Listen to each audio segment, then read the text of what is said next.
like everything, like the Good to vote to come out contract. of executive session.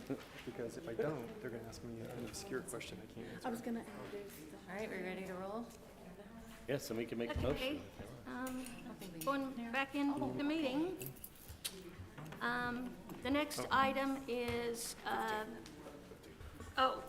A motion to approve the new collective bargaining agreement. item Second. 15.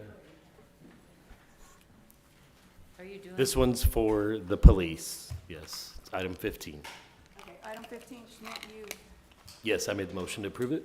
and Fairchild, you seconded. Yes. Schmidt, Yay. Fairchild, Yes. Morris, Yay. Mossaway, Yes. Myers, Yes. Cole, Yes. Douglas, Yes. motion passed. Anyone want to make a motion? Somebody else want to do it? I move we approve the one for the fire department or the International Association of Firefighters collective bargaining agreement. I'll second. Morris, Yay. Mossaway, Yes. Fairchild, Yes. Myers, Yes. Schmidt, Yay. Cole, Yes. Douglas, Yes, motion passed. okay. Now we go back to the meeting. It's gonna take Next it. item is the consent docket. Do we don't have to do a motion, right, to go back? Or No. Oh, no. No, you just skip it right. Okay, anyone want to, pull I'll any make a item? motion to approve the consent dockets A through D. I'll second it. Myers, Yes. Morris, Yay. Mossaway, Yes. Fairchild, Yes. Schmidt, Yes. Cole, Yes. Douglas, Yes, motion passed. okay. Let's get, receive reports first from the police chief. Other than the report that was submitted to the council, I just want to highlight, again, we were tracking the number of hours it has taken us to copy the videos to get to the DA's office and records request and anything else. And last month was another 130 hours that was spent doing that. That is a combination of both the records clerk and our investigators doing it. But that was 130 hours. I do not foresee that that would be going down. The only other thing that I would point out is you had a report in there from the Criminal Investigation Division, and to highlight, it did make the news in reference to a aggravated drug trafficking arrest that we made last month. They ended up seizing or taking 2,443 grams of fentanyl off the street, 348.5 grams of heroin. It was a total of $69,920 in cash, and different amounts of cocaine and marijuana. To kind of put that in perspective, just on the fentanyl alone, the 2,443 grams is enough to be a lethal dose for 1.2 million doses. And that's what your officers removed from the street. And to be honest with you, that was spurred by a citizen that made a call to say, this doesn't look right. I will paraphrase the statement, but the officers went out to do a check on it, and this was the result of it. Yay. Are there any questions? I'd be more than happy to respond to them from any of the I have a departments that I question. have. I have a question, Chief. On the hours you spent recording, that's because of the new law or whatever, or the district attorney, I forgot what it was. Part of it is the new law. I haven't split out what is the new law, actually records request. But records requests are continuing and will continue. I do not foresee a change with the general populace. They continue to grow. And when people request a record, years ago, it used to just be, we'll run a copy or what it takes to run a photograph of it. And now it's a lot of time to go through body cameras, dash cameras, to be able to redact what needs to be redacted legally. And did you get new computers yet? That's in the process. We do have them ordered, Okay. and they have started delivering them. We don't have them in play yet. Okay, hopefully that'll alleviate some of the time. So Chief, I did have a question then. So do you foresee that it's gonna have to be a full-time person doing this, the recording? Yes, I do. I mean, that's, I mean, you spent 140 hours last month and 130 this month, and that was above what we normally were doing. So I mean, you're looking at, you know, it doesn't take a math genius to figure that's more than 120 hours a month, which is, or 160 hours, let's see, 44 is, yeah, 160 hours for a full-time person. Well, we've talked about getting an admin person at a, you know, at a different grade than a police officer because they would be In not, charge What of that that. would do is free up part of what investigations is doing, because you pay them at a different rate. And by going to an admin assistant versus a dedicated individual, it was something that the mayor and I have discussed, that we would be able to move them around, whether we need them help in records today or help in the property room today, or do we need help with communications today, but we would be able to do that, as well as data entry for the admin staff and the officers. Okay, thank you. yeah, anything else? Okay. No, don't have any other questions? No, I was just gonna bring up the GIS 911 issue that we had. Chief got an email that said, oh, by next Friday, which was a week, Yes, ma'am. you guys have to have your GIS mapping system done. Apparently, in 2017, we were sent, someone, the mayor, I don't know who, was sent an email that this needed to be done, and it got put by the wayside. And so Chief brought it to my attention, and so we hired SRB in an emergency basis to get it done. And they got the plan in time by that, Now, what 2-3 days later. I could add to what the mayor said, one of the things that is they were going to withhold or escrow Yeah, all of our monies that come in from the 911 fund until it's up to date. And I will say it wasn't just the city of War Acres. Yeah. It was a problem statewide. Yeah. uh, yeah. To include, if I remember the map correctly, I think the city of Edmond was the only one in Oklahoma County that had gotten it done yet. Yukon didn't get it Yeah, done. there were several Yeah. municipalities around that haven't done it, but it would be required to go to what they called Next Gen 911. One of the councilmen at one time brought up the issue of, well, from our location, if we call 911, they route us to Oklahoma City. Part of this was to help clean that up. Doing the GIS map allows the mapping software for the 911 calls to be routed to the proper location. So it would help eliminate some of that overlap where cell towers are in one jurisdiction. In fact, the state brought up, there was a location in northeast Oklahoma, up around home, that if you made a 911 call, it was routed to a tower in Missouri. And so in Missouri, they then had to figure out, are you calling from Oklahoma, Arkansas, or Missouri to get you back to the right 911 center? And so it was things like that that was trying to clean it up. And when you begin to realize that, I'm kind of thankful we don't live on a border with another state. But yeah, the fact that we have borders and our city is small enough that a 911 tower might not be in our city and you may be picked up by one in Oklahoma City. And so this was to help do that, and the mapping needed to be done, and it needed to be done at multiple layers. SRB, when we met with them, did bring us up to speed that part of that was already in their system, so they could expedite it. The state was really clear that they wanted this done. If it wasn't done, they were going to hold the municipalities accountable in a public meeting statewide. How often is that to be updated? Like, is it a yearly thing now? No. Just a That, one-time and deal?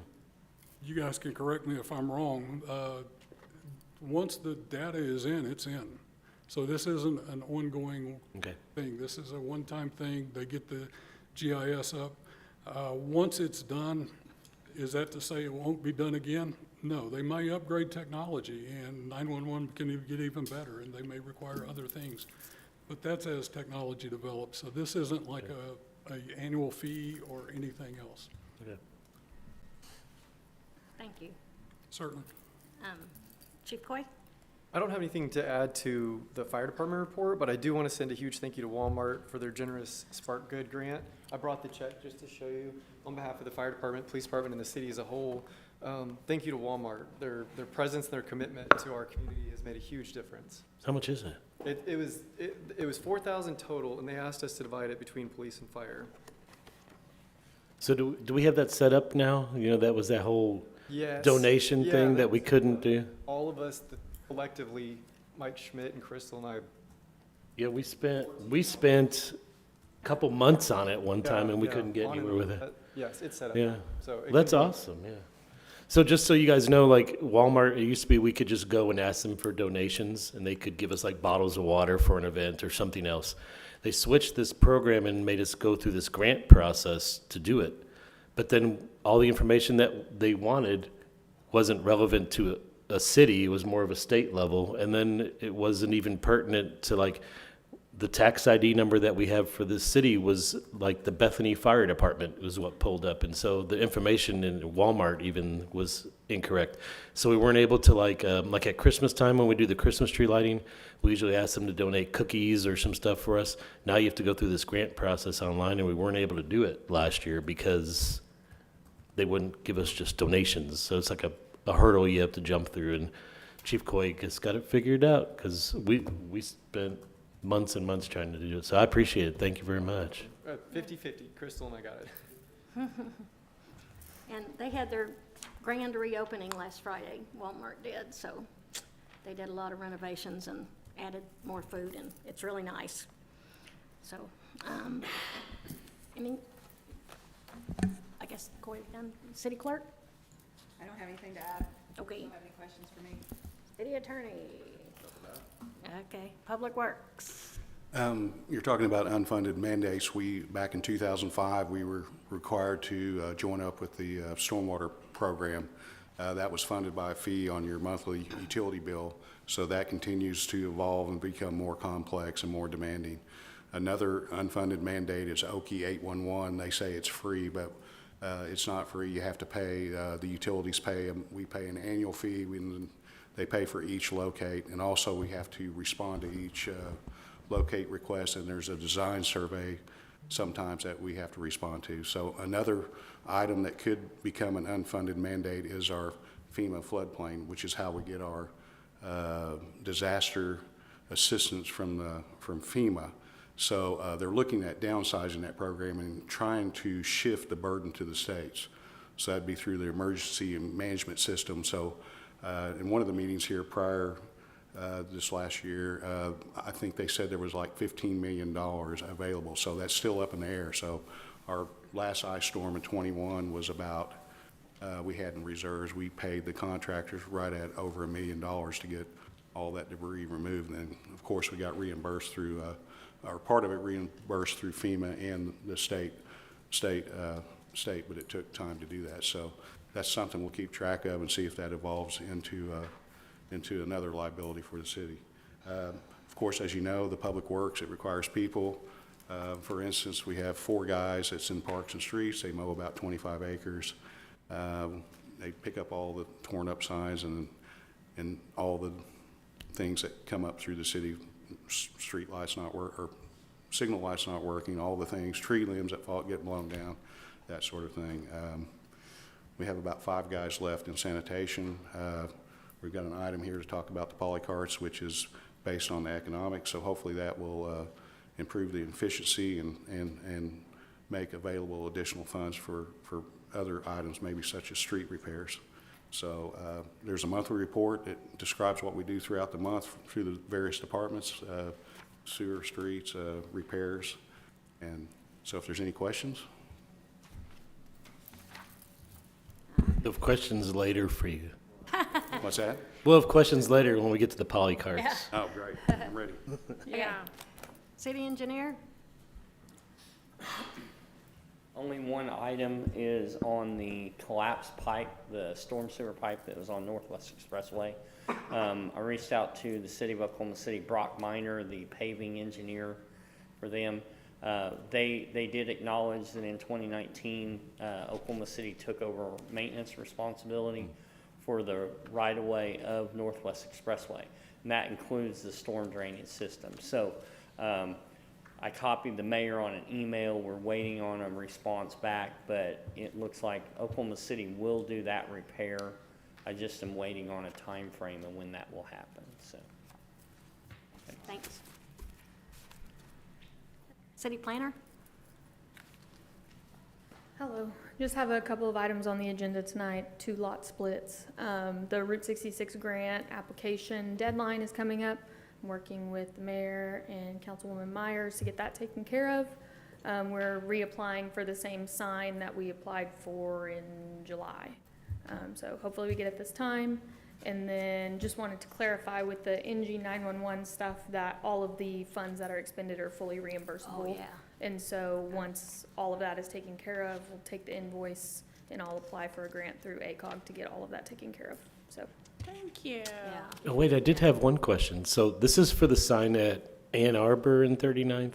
correct. But didn't we approve to get another one on 39th farther down somewhere? That was It was with, with shared with Bethany. Bethany, and I talked to Elizabeth Gray about it, and she said last week that they were actually working on the electricity there to get the sign. Okay, great. Put up. So, yeah. Okay, librarian.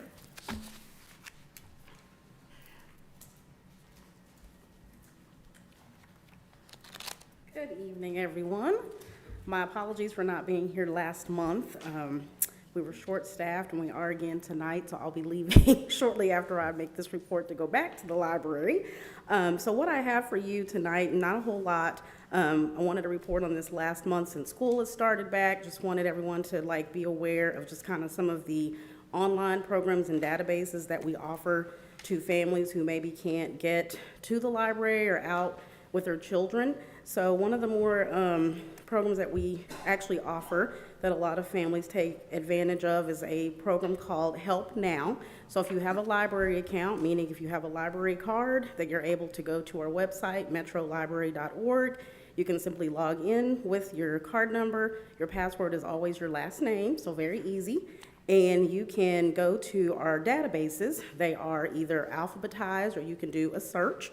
And you can look for Help Now. It's a homework help online tutoring service. It's completely free just by having your library account.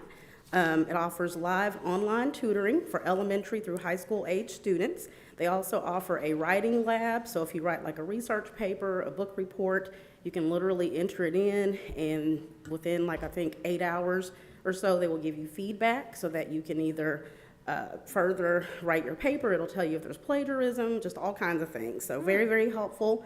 They also offer practice tests for lots of subjects.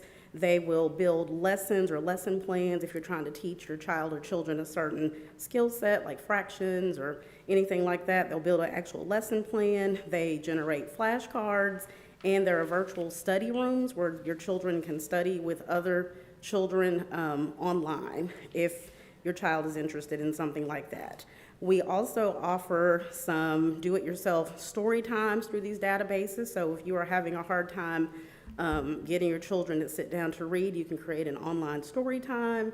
They can read from any device, a tablet, cell phone, laptop that you have at home. And again, all they need is their library card account. And they can also check out that book physically. If they like it so much, they can come in the library, let us know that they've checked it out online, and we can help them find it on the shelf. Lots of other things, really, really good programs, all completely free, just trying to help push literacy, tutoring. We've been to a lot of open houses, literacy nights at Rollingwood and CAPS and all the places. So really just trying to get this information out to all of our families in the community. So wanted to address that. I also would like to say thank you to police and fire for always coming out all the time, very, very quickly when we have issues at the library. We have security on site, but that's not always, people sometimes because they're unarmed still don't want to abide by the rules. So fire and CIT officers, the EMTs, paramedics, all come within seconds most of the time when we call. So I'd like to say thank you personally on behalf of the library for that. So commendable on that. But that's all that I have. Does anyone have any questions? No, that was a lot, good. really I fast. have a comment. Do you have anything on that Help Now thing? Yes, Any information? Like, I Absolutely. would like to see that like in the newsletter, yeah, I can you know, like, submit that. because you're talking about getting the word out. Sure, I didn't know it absolutely. existed until you talked about it. Yes, And yes. if I people can- get the newsletter, I don't know if it's something that Yes, could we go can, in the I can newsletter. submit it to be put in that insert that we talked about, so yes, I will get that Okay. over. Have the email to send it to? No, I can get that from you. Okay, okay. All Because I know you're getting ready to leave, so. Yeah, no, I'll get that. Okay. Any other questions? All Sounds right. good. Can I Okay. say one thing about the Sure. library? It's not our library, but the Wright Library is changing to Stockyard City Library. It's kind of a Yes. historical event. Yes, they're You have turning anything on that? 100, so it is their centennial year. They were opened in September of 1925. We have a beautiful, I actually have one in my purse, beautiful new centennial library cards made specifically for the centennial. Used to been called the Wright Library for 100 years now, just changed to Stockyard City Library per a recommendation, I think, from the mayor of Oklahoma City. So that's how that change took place. But they are celebrating on Monday, the 22nd at 10 a.m., going to have a formal ceremony at the Stockyard City Library there in the Stockyards, and then a block party on Saturday, the 27th, from 11 to 1 o'clock p.m. So anyone, if you'd like to come out, it's a very, very small library. I think it's 900 square feet total, so very, very small. Oh, cute. The cutest little smallest library in the Metropolitan Library System District, but lots of history, lots of culture in that library. Thank you for bringing that up. So yes. All right. Thank you. Thank you, and I'll get that information. Thank you. Have a good evening. Okay. I just wanted to say, our city code enforcement officer and building inspector is, in the reports, the building permit list is in there, but the code enforcement weekly log wasn't, so I gave everyone a copy of it, what he did his first week. He's been writing violations and tickets and sending out letters. And so even though he just started on that Tuesday, he got 1, 2, 3, 4, about 10 done the first week. Setting up his office, everything. Yay. So he's doing really well. Just let everybody know. Okay. All right. We have, the next item is the final public hearing, discussion, and possible action on a use subject to review on the application for rezoning a lot split at 5903 Northwest 52nd. And that is, the applicant is Jose Antonio Avila. And Dakota, yeah. Make a motion to open the public hearing. Yeah, I'm going to read it. Well, Dakota, oh, talks first. I don't know. She get, We got a motion on the floor. You want to pull it I until said Dakota does her report? Do I need to, though? Well, we can't do anything while your motion's hanging out there. Well, I'm saying, but even if we open the public hearing, she's still gonna talk, right? well, but she needs to explain it first. I would- Okay, fine. I'll take it away. Doesn't matter. Okay, this is a lot split application over at 5903 Northwest 52nd Street. If you will look in your packet, I included a staff report for the item. It shows you the minimum requirements for R1 lot sizes. So the minimum for R1, which is what this property is zoned, is a lot width of 60 feet and an area of 7,200 square feet. Both of these new potential lots meet these requirements. Both will have a width of 65.9 feet. And then the west lot will be 19,802 square feet, and the east lot will be 21,004 square feet. This doesn't change the zoning or use of the property. Currently, it is vacant. I can answer any questions if you have them. I have one question. Looking at the survey drawing, it's not stamped or signed, We have the one we got. the one that you have may be an old one. We have the one that was turned in, I believe, was a paper copy here, and we couldn't make the paper copies here.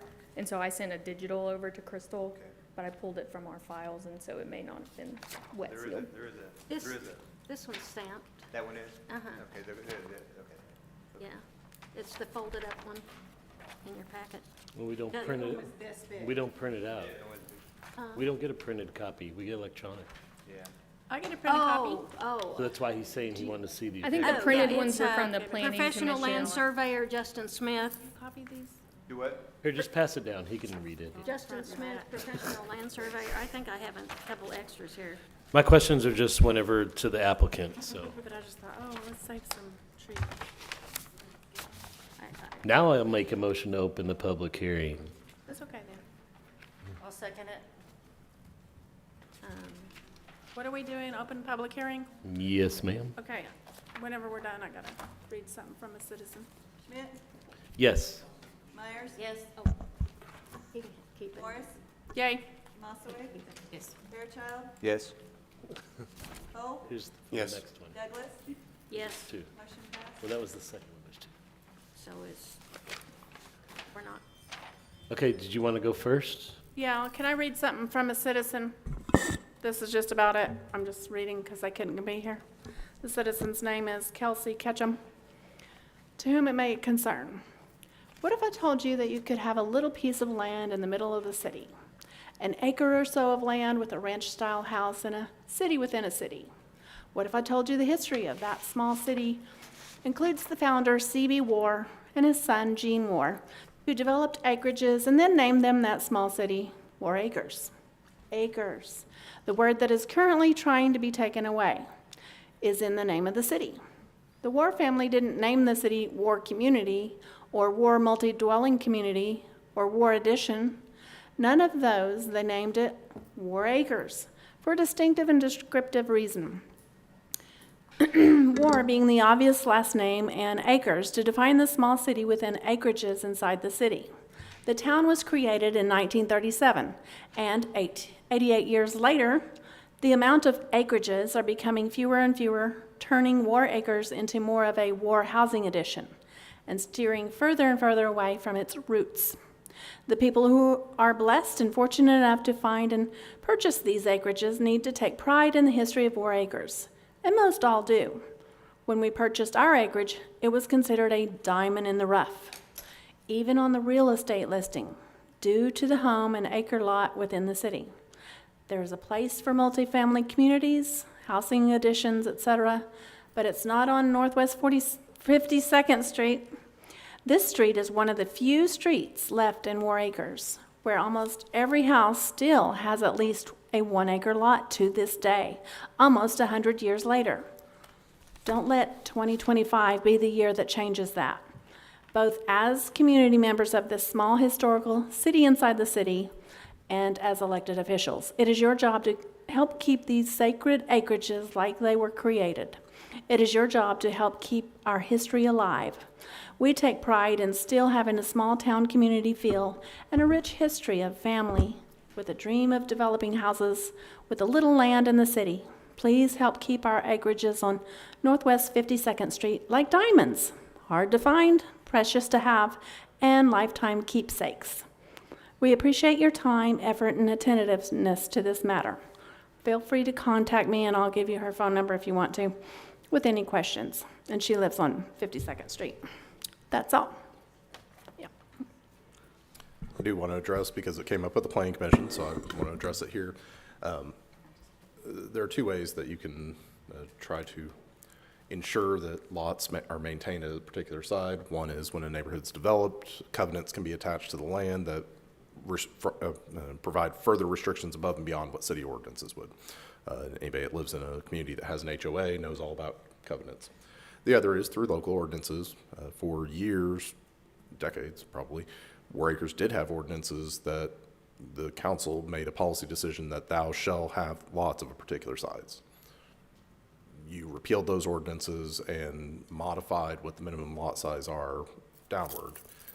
And Dakota can tell you, or I can tell you, but she's the one who's actually looked at it, so I can't tell you for 100%, but I trust that when Dakota says that these more than meet the legal standards that the city set after modifying them to reduce them down to say that Warr Acres would no longer require that you have acre-sized lots, these lots, as proposed by the applicant, fully meet the legal requirements that you set out for all property owners within 4 acres. So I fully understand where the person's coming from. I absolutely do. I just want to make sure that there's no confusion, that there's a difference between what you would want in your neighborhood and what the law allows within the neighborhood.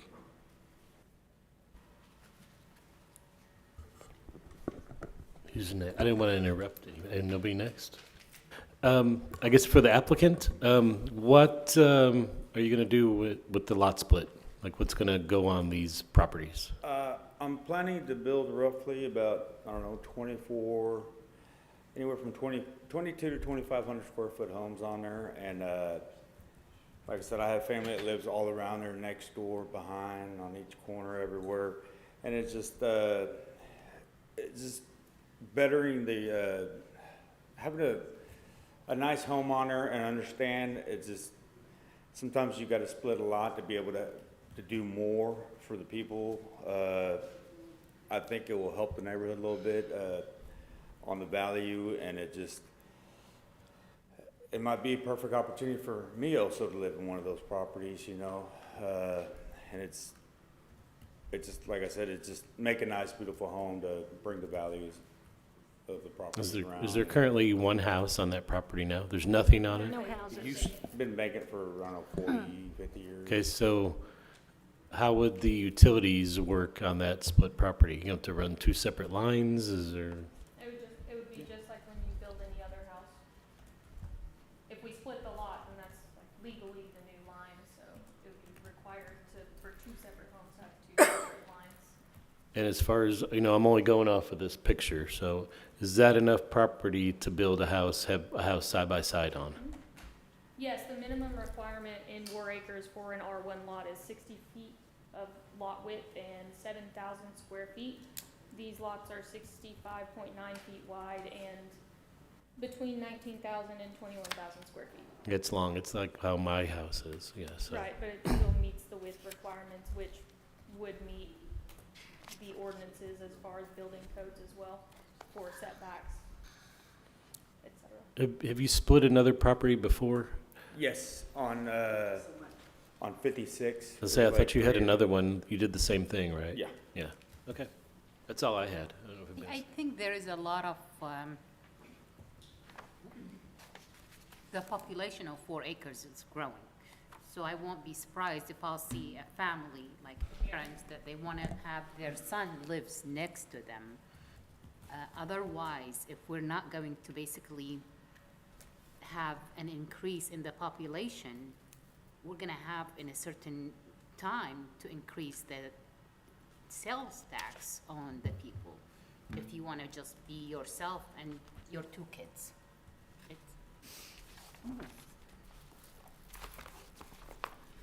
That's it. Pass that down to Mike. Yeah, I happen to. Anybody have anything else? Yeah, Mike. Those are some hard copies of both lot splits. Oh, I mean, I've got it, because I looked at I've got the packet.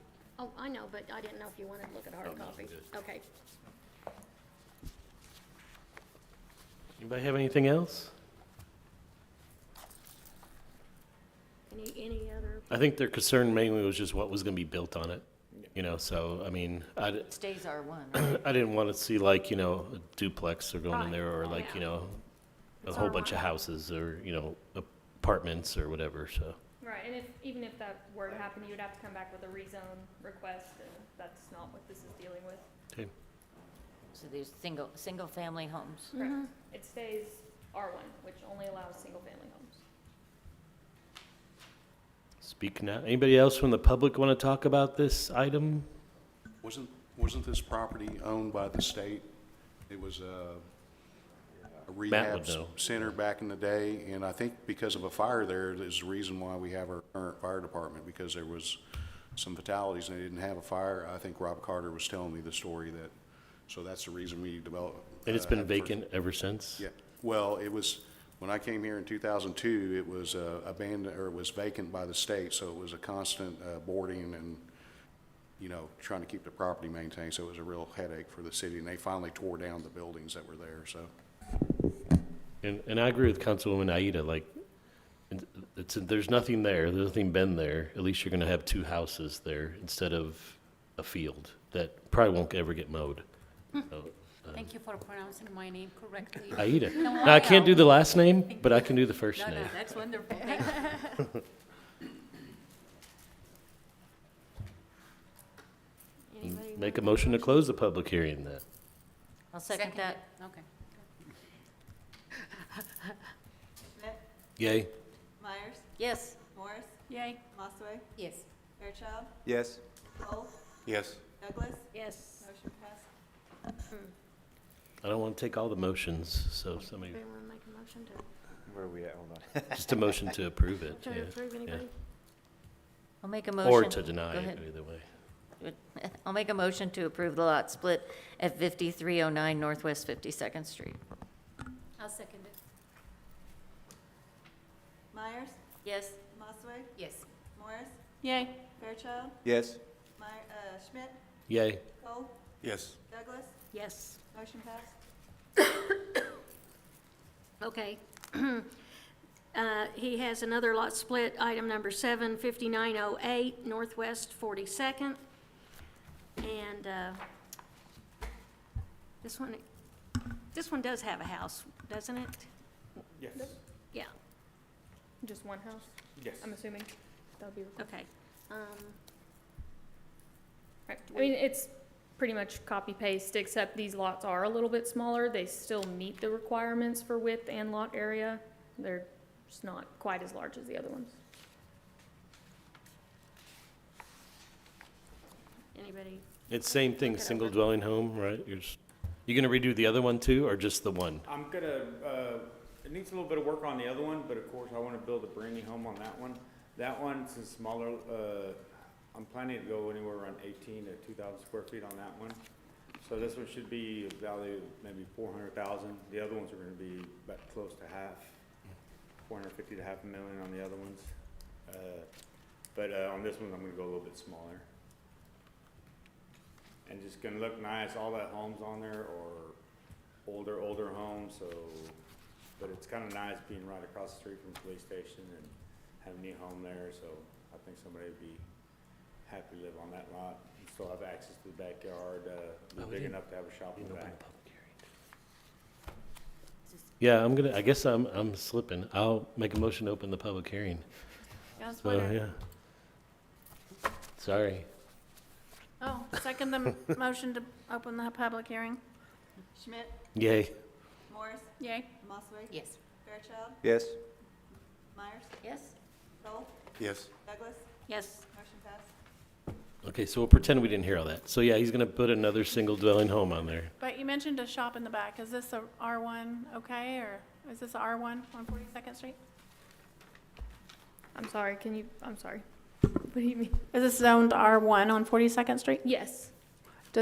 Can shops be in the back, or is that just a What kind of personal shop? Shop is He it? he was No, I said open potentially for somebody to put a shop, anybody can put a shop. like a in little any of the- personal workshop? Yeah, Gotcha. personal. Yeah. Like a shed. Yeah. Yeah. Yeah, a shed, It'd not be- a, it not I would a mean, a be- she shed. It'd be considered like an accessory building and Gotcha. those are I allowed. think it's considered workshop if the electricity goes directly to it from the line, something like that. I have something like that with another house. We just didn't so want I like, don't- yeah, like somebody with a saw and stuff out there all night, like a workshop, like auto shop, auto body Size shop. limitation, no, Yeah. what? a size limitation on shop sheds in the backyards? Right, and that all Yeah. would be dealt with during the building permit phase. That doesn't I'm not. pertain I'm to not- this conversation. I'm or probably anything. not gonna build one, but it gives somebody an opportunity, like as a homeowner. 'Cause of the like, hey, back. I want a little work Right in the area. back, yeah. Yeah. And there is home occupation requirements for like, if you have a woodworking shop or like certain things are prohibited, like automotive repair shop Right. in the backyard, so. Yeah, you can't run a business out of your R1, so, Even though that does happen in War Acres, well, yeah. But our new we're not code supposed enforcement to. officer is going to be on the ball. Yeah. Yeah, we just have to- Anybody have any questions on this one? I'm trying to get us out early because we're I running move late. we close the public hearing. Second.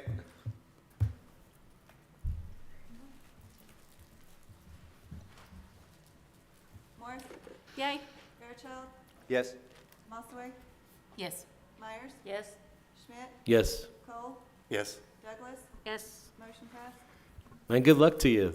I look forward to seeing the buildings Have up to there. move Oh, well, we're gonna for vote approval. yes, come on. We're gonna approve it, come on. I move we approve item number 7, lot split 5908 Northwest 42nd Street. Second. As I say, we need to get the new council member involved to second or to make, Oh, yeah. Look for cues. Oh, second. A second.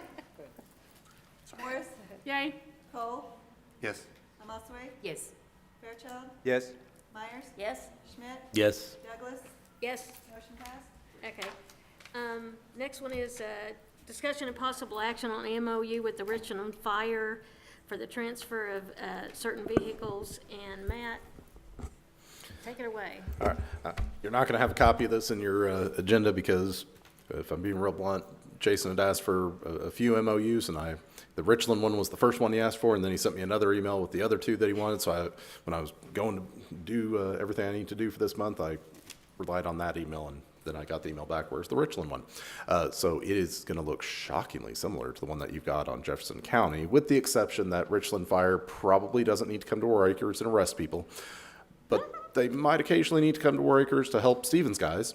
And this is modeled off of an MOU we did with Stevens Department several moons ago when they were done with some self-contained breathing apparatuses, and we didn't give them to Richland Fire. We exchanged them for them agreeing to come and help us in the case that we had a fire emergency, which thankfully I don't think we've ever had to have them, or have we? Oh, believe it or not, on March 14th, when we had those 9 overlapping structure fires, we called Richland Fire Department. Oh, So the MOU did they come for out many, too? maybe even a Came and decade. helped Okay, they fight came gra- out, okay. They came and helped fight grass fires while we were. Oh, there we go. So the 2011 MOU we did with them paid off, and we're going to double down on it by selling them a car.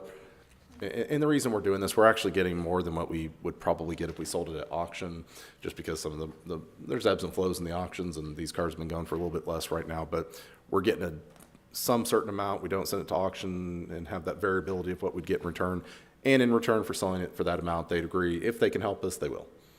This is going to be similar to the others, which is essentially, we'll give you this, you're a law enforcement agency, if you can help us and we ask, you'll come help us. So not to jump ahead on the agenda, but it's very much a government-to-government, a chance for government-to-government help one another while documenting why we didn't send property out for public auction, because we received something else in return from a public agency. We can do this with public entities that we can't do with private entities. The reason we can do it with SNU is because it's not with SNU, it's with the police department there, which is a certified police agency within Oklahoma. So that's kind of an overview of the 3 MOUs. You obviously have Richland before you now, but you also have the county and then the SNU PD. you bring a copy for me, son?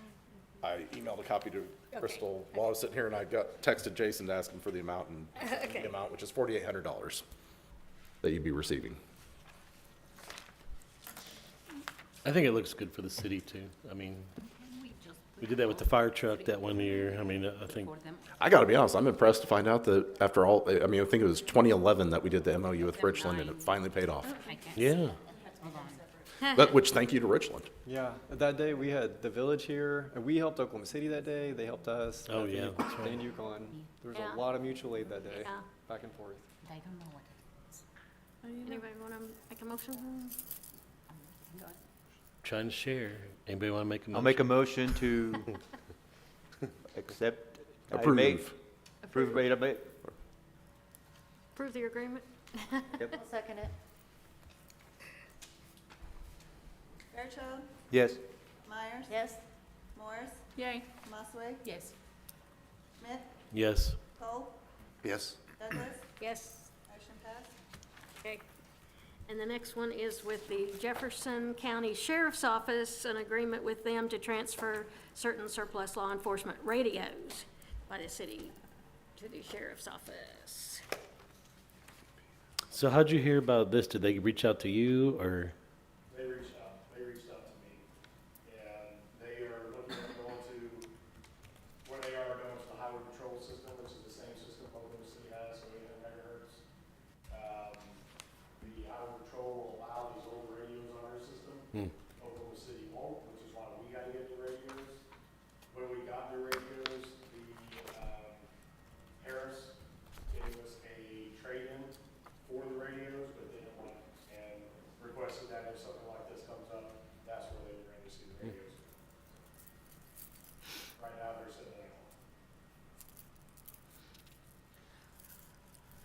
problem with. Motion to approve item 9? That sounds Second. good. That sounds good. Look, hey, also know you get to motion for adjournment, though. The new person always does the adjournment. What if he motion. doesn't want to leave? Unless you don't want to leave, then you don't motion. Yeah. Amosaway, Yes. Cole, Yes. Morris, Yay. Fairchild, Yes. Myers, Yes? Schmidt, Yes. Douglas, Yes. Like how you said yes. Okay, and the next one is discussion and possible action on agreement with Southern Nazarene University Police Department related to the transfer of certain vehicles and equipment. And this is basically same kind of thing. We're giving them, what is it, a car? Or Car. A car.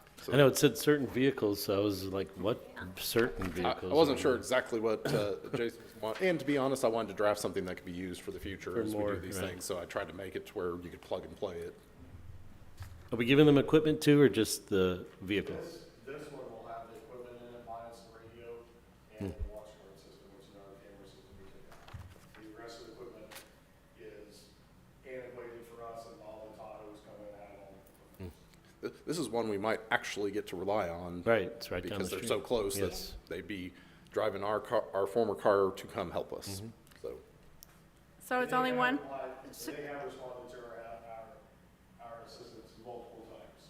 And so they're adding another channel to the radio? Is No, no, that- this is for, we've got a car that we don't need. Oh, and sorry, I'm thinking of the old one. Isn't all I'm that thinking great of the anyways, last but one. they It's the could use it Sorry. and use it in part to come help us, so I'm that's still the thinking the deal. last one. I had a question I forgot to ask. If we give them a car, they'll drive it to help us.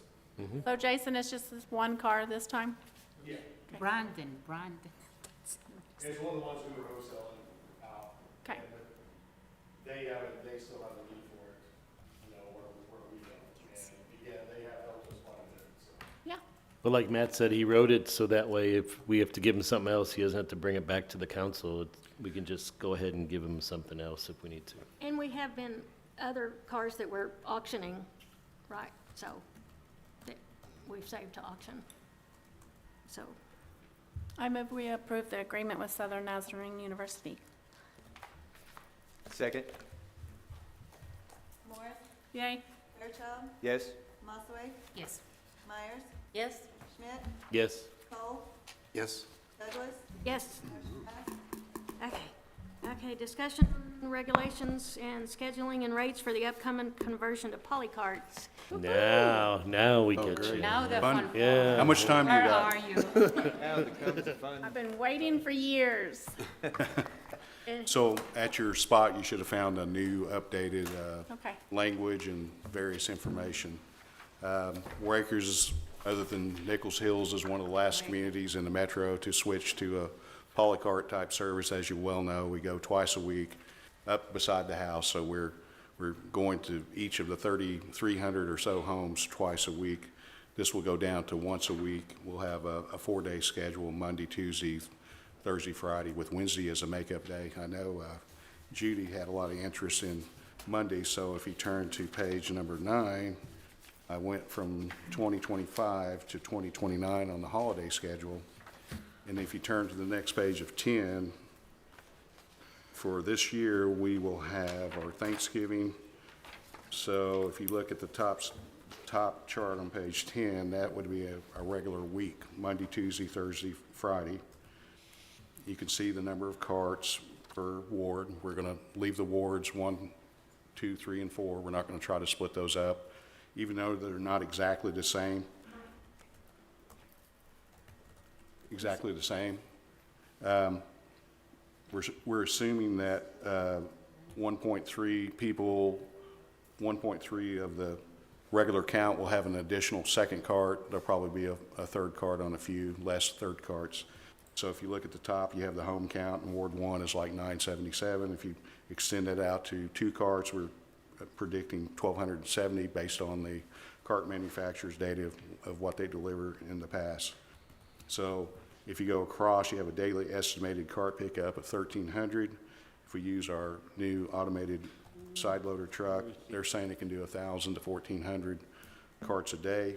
We have equipped 2 of our existing residential trucks with tippers, which is a hydraulic motor that actually a carrier would roll up to the back of the truck. They engage a lever, and it flips it into the truck. Are those already installed? They're already installed. Are those the yellow things on the back? That's the yellow things you're seeing on the back. Cool. So we were planning on using one truck to take care of oddballs, like we have some dead-end streets, like on Norman coming off MacArthur. We have the new 60 homes up in Cherokee, the new Cherokee Crossing, which will have to be loaded by hand down to the main street, since the side streets, they call them driveways. They're really miniature cul-de-sacs, but you really can't get the truck down them. So there's 60 homes there that they will address weekly.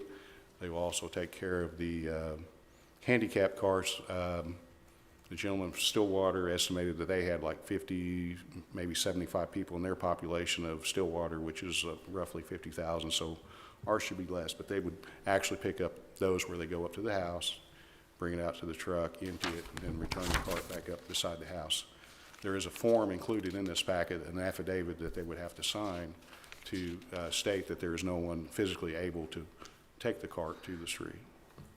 But as you continue on, the second truck, we're estimating will pick up 300 carts. And you can see the various wards. Ward 2 has the smallest number of 608, 761 in Ward 3, and then 786 homes in Ward 4. Then if you go down to the chart next below, go to the next page on 10, on page 9. This is just from whatever you give us, so all I've got is this stuff. Okay. Did Yeah, page I 10 don't- not make it? I didn't take all the, I did whatever was sent to us in the packet, so. Oh, yeah, I just, I've got the new version on the thumb drive there. Oh, do you want me to, we can put it up? It's there? okay. You've If got it right If here. they want to see it, I can pull it up. Nobody can see that. If you look at page 10, the second in the center, that would be the Thanksgiving pickup schedule to give you an idea. So obviously Thanksgiving's on Thursday and Friday. So those 2 days would be made up on Wednesday. So that would include the two wards of 1,000 and 1,025. We would use all 3 trucks. There's our approximate 1,200 for the side loader, 420 for each of the 2 rear loaders. Then our next holiday for this year would be Christmas. So the makeup day would be on Friday. So once again, we would do the same thing, 1,200, 420, and 420, with the 3 trucks running to accommodate the Thursday and Friday routes. So that gives you an idea there. So, do you want questions now or at the end? Like, do you want us to wait and hold our questions to the end of the presentation? Yeah. Let's just go through this real quick. Okay. We don't have to go through all this. But if you turn to page 7, it's the economics. So if you have, currently we have 5 carriers, 6 carriers, 1 is permanent, 5 were temporary. We're paying $20.15 an hour. It's the same. It is the very top one, the PDF, right there. Page number 7. One more. One, go the other, yeah, there you go. So there's how I came up with the figure. Kind of did a spreadsheet to try to account for all the different expenses. Of course, the carrier labor is $20.15 an hour. That's with no benefits or wages. So if those were full-time employees, we'd have to pay workers' comp, retirement, and all those things.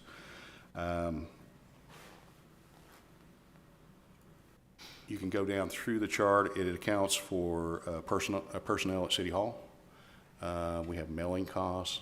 We have Crystal, who has been doing the utility billing. We have Lily that does part of the purchasing for truck repairs and all those things associated. So basically, in the next one, we have the equipment kind of broken down, what it costs for our equipment over 5 years, with over each year, with a 10-year, assuming the 10-year depreciation with a 20% salvage on each vehicle. We also included utilities for City Hall, phones, cell phones, and then we have other expenses, the largest one being landfill fees, which continually go up about 1.5% to 3% per year down at the bottom. Insurance might be a little bit low. I threw in some equipment and other expenses. So it came out to roughly $23 a month as a rough break-even cost. And then on the next page, this last year we adopted a 4% or was it the Consumer Price Index? Anyway, there is a yearly review where we adjust the rates. So if you look at this chart here, it's done at 4%. So you can see you charge $26 a month, that would be your revenue, 27, which is roughly corresponds to 4% per year. So you can see wherever you decide to start your rate from the current $36, you can adjust it backwards, forward, and choose whatever rate you want to choose. Also, I know there's some questions on the second cart. I just threw in a number of $7. You can see that's extended out to what those estimated 800 carts would bring in.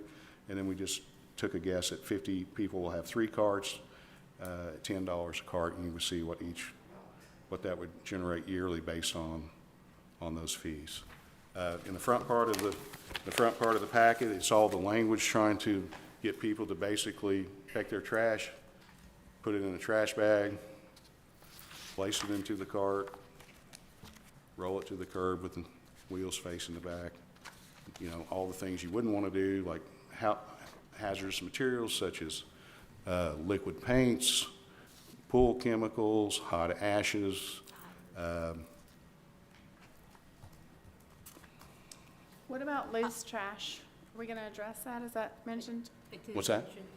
Loose trash? Loose trash. So if we go to page number,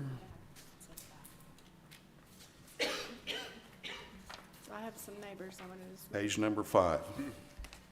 What is it?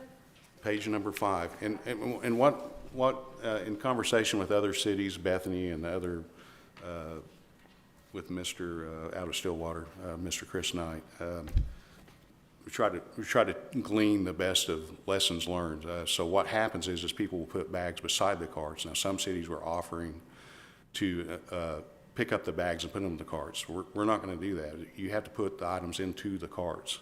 So if you look on page 5, item G, we're kind of continuing the bulky items and items not placed into the cart. Now, currently, you'll see in here I have the biannual pickup right there on item G1. Yeah. I would like to propose a biannual pickup scheduled twice a year for April and October, and then items outside of those 2 time frames, the customer would be charged. So we're seeing a lot of bulky waste put way out early by the curb. It's created a huge headache. I have some now, and it's still a month away. And not me personally, I'm saying in my ward, there's trash, tree limbs, toilets sitting out of the street And we're going to have now, to so. address that with better documentation. I'm going to have to sit down and train the guys by cameras to actually I think take. that's a code enforcement or, Well, they should be he's- fined for that, so. Yeah, he's talking about, though, training them to document how much trash someone has put out. Right. In the past, like if they exceed the amount or if they're outside of their scheduled pickup. right, that and we part. pick it up, they call and they challenge us. And so we usually wind up giving them a credit. I don't want to say that, but so this will make it ironclad that we'll take a picture. They'll learn how to actually measure the piles correctly to come up with a fair estimate. So the trash service is just getting more and more expensive. The equipment's expensive. Our labor costs are going up. As far as our CDL drivers, we're on the low end of the scale. I've talked to other cities. One city, Midwest city, the driver was making $23 an hour.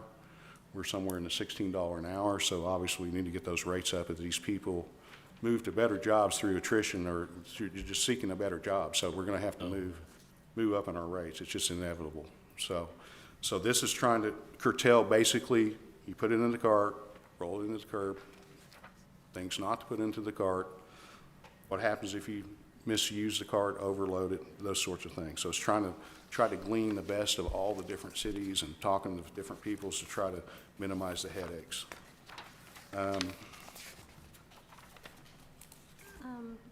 So the correction notice, is that something that you will issue, or? I just came up with this, as you try to work on it, your time gets, you get drawn away for other things. So this was just a beginning to say, hey, we're going to print this correction notice and we can check the box and stick it to the door or to the cart to say, hey, you had an obstruction, for instance, and you weren't 3 feet away from a gas meter, or there was a vehicle blocking the cart, or the cart was overfilled with stuff sticking out of it. All the things that the other cities have lived and struggled with. The next one is an additional polycart request, so that was just last minute on the next page. And then we found a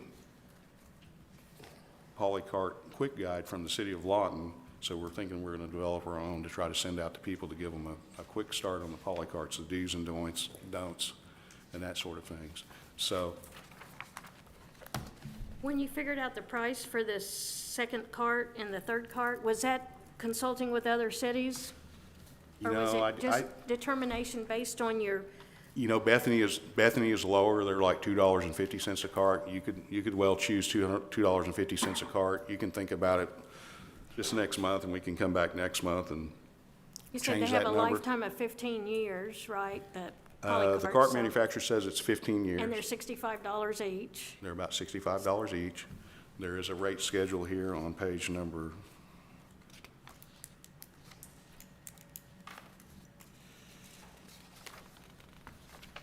Page number 5, we have fees and charges. So we could change the one card. I just put in $25. It could be $29. You could leave it at $36. The second card could be $2.50. It could be whatever number you decide, and the third and fourth card would be $10 or whatever price you decide. The replacement cart cost would be, I just picked $85 since our break-even cost is $65. And then I also included some non-compliance request return pickup after correction. In other words, we didn't pick it up during your pickup because you overfilled it, or there was an obstruction or something of that sort, and you call and you say, oh, well, you missed my trash. And so we would charge a $10 fee. You could change that to a different number if you want. And then also at the very last one, delinquent accounts, we have about 4 pages of delinquent accounts. We spend a lot of time, currently the drivers of each route drive along, they have to look at this list, which is about 4 pages, and determine like, hey, don't go up to that house, they're on the do not pick up list. So my idea was you could not charge them or charge them was to prepay $20 to return the cart for a delinquent account once it was brought up to current. So we would have to actually physically have a person drive out and put the cart back at their address. Okay, so I'm confused. Is it $25 a month for the garbage can, or is it just $65? Which one is it? Because it says $25 monthly charge. So are you charging these people $25 a month for a garbage can? Yes. For garbage service. Yes. Yeah, is it gonna replace the No, I mean, garbage is that service? that's the service too, to go pick it up, or like, is that the fee? Or is that a garbage can fee and then there's a service charge to pick up the trash fee? No, we own the cans. We buy the cans and own the cans 15 years, so if you do the math, it's a couple dollars a year. That's the cost for us to provide them the can and to pick them up once a week. Okay, so actually, right now, we're charging $36 a month. Right, and if you go to page, Mine's 36, I just checked it this morning. it's $36. So- If you go to page 8, Right? that's currently what we're charging. Now, if we have improved, improved efficiency by using the side loader, you can see below, this is all an estimate. You know, you have to make assumptions to come up with a number. This would give you an idea of some of your possible revenue based on your yearly operational costs versus your net income. So you can adjust that number. It doesn't have to be $25. It could be $28. It could be left at $36. But you have to decide what you want to make and what you want to utilize that money for. So I'm sorry. No, go finish. ahead. No, you're fine. So now fall is coming with all the trees and the leaves and everything. How is that going to be collected? Just put them in the trash can, bags of You leaves? could, that I mean, would you fill could up? bag them. I mean, I do it. I live in Oklahoma City. We have 2 polycarts, and it's amazing how much stuff you can really get in there. I mean, you can cut up limbs with loppers. You have to do a little bit of work. Leaves, if you actually mulch, I mean, I like to mulch, but then I do collect leaves at certain times of the year and I pulverize them down. You can reduce easily 8 bags to 1, pretty easy. Are You yours can- also 96-gallon polycarts They're as well? 95. 95? 95. 95, yeah. And the last page gives you a nice, pretty color photo of the cart. It gives you the dimensions, the weight. They weigh 40 pounds. It gives you the dimensions, maximum load rating. We came up with 200 pounds as a maximum load rating. That would be controlled by the pressure adjustment on the lifting arms. The lifting arm, it can probably lift 800 pounds if at full strength, but obviously we don't want to be lifting bricks and dirt because it's really hard on equipment. Are we at a point for questions, or are you still? I'm going? ready. Are you ready to beat me up? Oh, we All have right, lots I'm of ready. questions. I have So I don't know more. who, you want to start over there? I'm thinking of the bigger wards, like the bigger houses with bigger acreages compared to mine. So if you guys want to go first, I don't know. I mean, you guys have some of the bigger areas. I'm just trying to understand what the proposed garbage fee will be. Will it be less than what we're normally paying? Because if we're normally paying, did We someone have to say? decide on that. Yeah. Yeah, you gotta decide. These are, yeah. Decide. I mean, Big trash day. Well, that's part of my questioning. And I figured the wards that have the bigger acres, I don't know if you want to talk. My thought was if you want to go to 2 big trash days. What if we still left the rate at $36 and then just keep the 4 big trash days, and that would pay for the labor to pick up the 2 extra big trash days that you have? I'm afraid people aren't going to want only 2 big trash days. And then the other thing is you're going to get a million things that you won't get all the trash picked up if it's only 2 times a year for big trash. Well, I mean, you could look at it 2 different ways. I mean, you could pay as you go. The people with smaller lots that don't have a lot of trash, Yeah, they it's don't not fair. utilize it. There's some people that seem to utilize it more. Our current truck is a 2007. It's getting long in the tooth. Also, it is a manual, which requires a Class A license. We only have 1 person. Now, 4 years ago, we had 3 people with a Class A. They've since moved on to higher paying jobs. So one of the things I would like to do in this year's budget is to go to an automatic, maybe a smaller, this is a 40 cubic yard truck, go to a 30 yard cubic truck and get one where you actually stand behind the boom instead of climbing. I don't know if you've seen the grappling truck.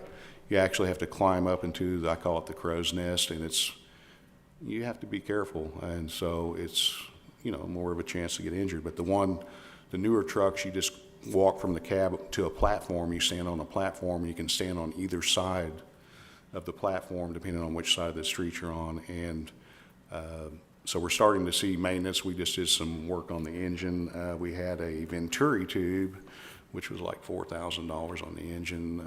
Just bought a $4,000 cylinder. It has multiple cylinders. And then we resolved a fuel issue, which probably cost about $3,000. So as the trucks get older, your maintenance curve starts to become more parabolic. So you're starting to spend more money to keep the truck operational. We have a lot of trouble with the bulky waste. We're gonna have to contain it with accurate documentation.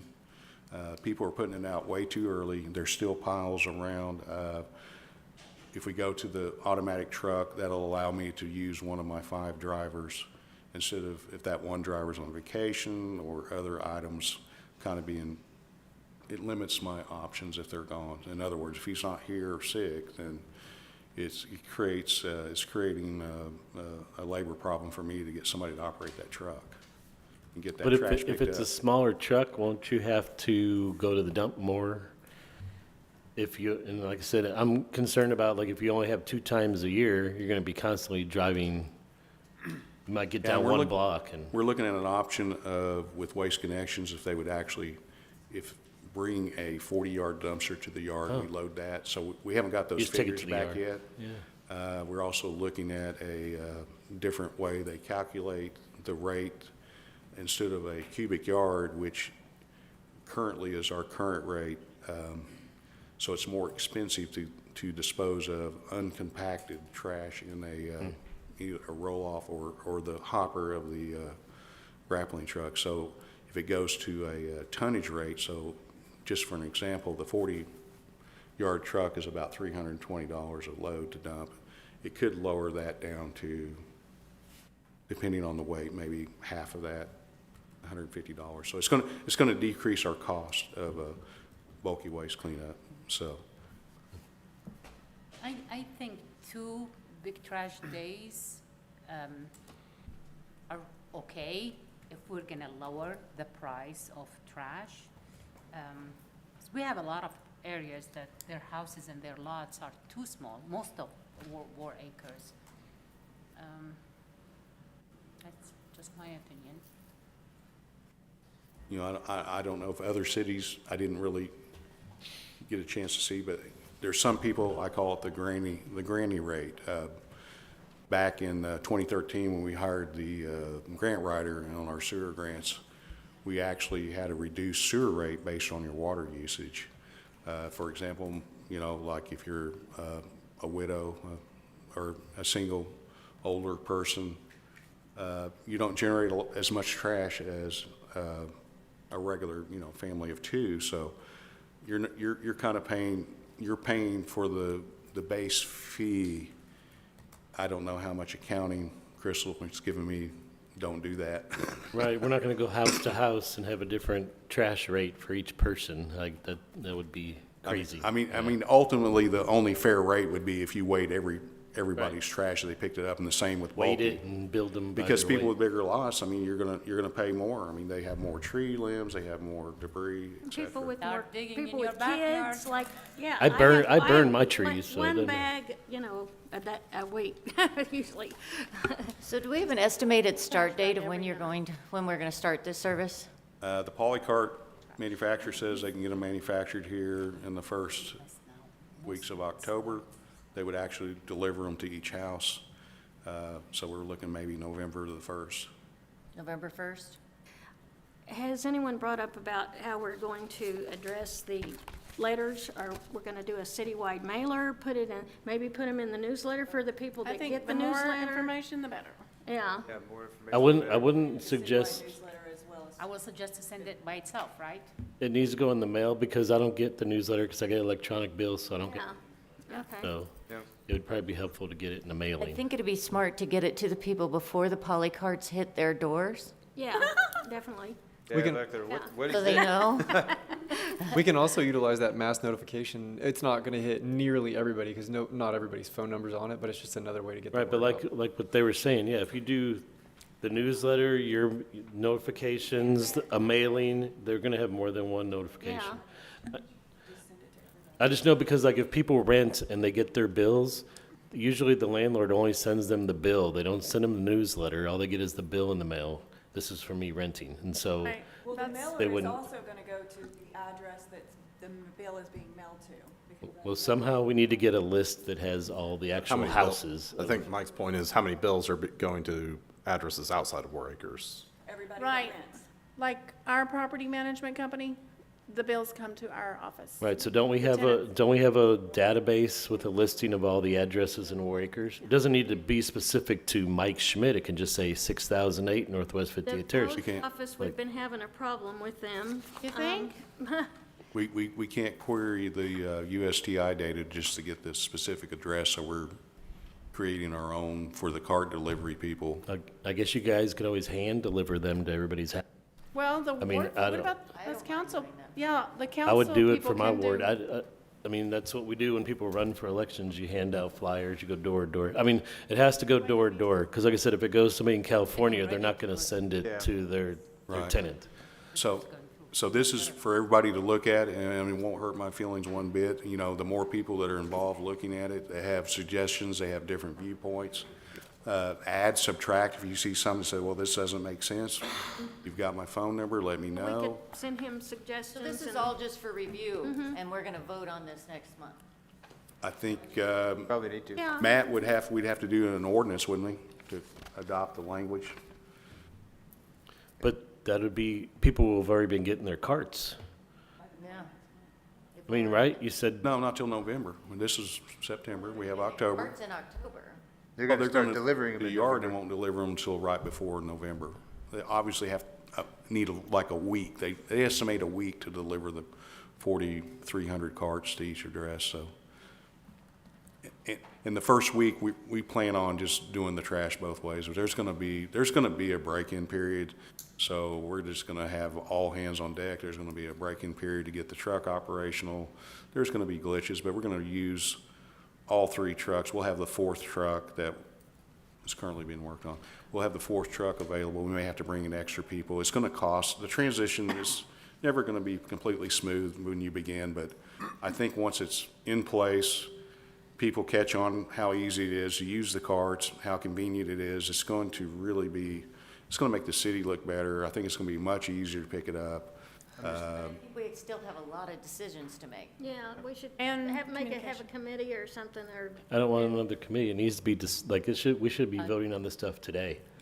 I mean, we And we're could, we not could go ready. to And December. so- I mean, we could continue till, I mean, if you need the time, I mean, we don't have to start in November. It's just a date that we pick. Yeah, we don't, I mean, my also concern is what are you gonna do with everybody's old garbage cans? You gonna pick them up and take them away and throw them in the away? tractor. How are they gonna throw, they're gonna fit in there? That's gonna be your whole garbage for one Throw a week little. is picking up a garbage can. We could come I know by- people that have steel garbage, like there's people, what are you gonna do with those garbage Galvanized. Mine cans, are- those old garbage cans? Then they're probably 80 years old. Yeah, so how you gonna get rid of that garbage can? Who You said I gonna wanna chop get it rid of up? it? They're so Then chop it up nostalgic. and put it in the garbage We use thing? it for composting. yeah, but, turn it to. Put it out during bulky waste. I mean, I mean- you own the cans, so I mean, you could reutilize them, you could give them away, Yeah. you could. these are, The only Maybe we thing could- I got is like what me and Judy have been saying is Ward 1, I mean, I get it. We're gonna do Monday. We absolutely hate Mondays. That's where all the holidays And that's are. already on it. all- We've got that's 2 where- people saying the same thing back there. I've And had It's like the worst day for garbage pickup. yeah, I'm I've just had a saying. lot of Have to be people somebody's. call. Gotta be somebody. I've had a no, lot it of people doesn't. Why calling can't, saying- why can't Monday be the makeup day Yeah. and Wednesday be the pickup day for wards 1 and 2? I don't understand why you have a holiday and that Monday, almost all the holidays are Mondays and wards 1 and 2 get the shaft, pardon my language, but that's what it is. They get the shaft on garbage because they don't get picked up till a Wednesday if you put it at the Sorry, has curb a- the day has- before Thursday. So we really don't get an extra garbage pickup. I see a ton of X's on Mondays. So that was one of the things on my list is if there's any way to move wards 1 and 2 to Wednesday or a different day and make the Monday your makeup day. But Monday cannot be a garbage day for these wards because there's too many of them. And then we would never get our trash picked up. I've had a lot of people call about that too, that they wanted, I mean, if you're going to change, I would change the dates now because we're getting the big cans. That'd be the time to change the schedules. Because you're already not getting 2 times a week. You're only getting 1 day a week anyway. But the trash can is so huge. Well, let's trade. What day is your trash picked up? Trade me, and my ward will go to your day, and your day you can have Mondays. I I'm just put it on saying my you'll get a calendar. lot of people, My I husband's get a lot great. of people calling, either high grass or why are we getting garbage picked up on Mondays? Why can't it be a different So day? you're Ward 2 though, right? I'm Ward 2. Monday mornings and Thursday mornings, those are my days, just like Ward 1. Yep. We get the But yours same would days. become Tuesday. No, I'm just saying, Yours would I'm become just saying Tuesday. Monday should not be a day for any ward to have trash picked up. That should be a makeup day because there'll be holidays on some.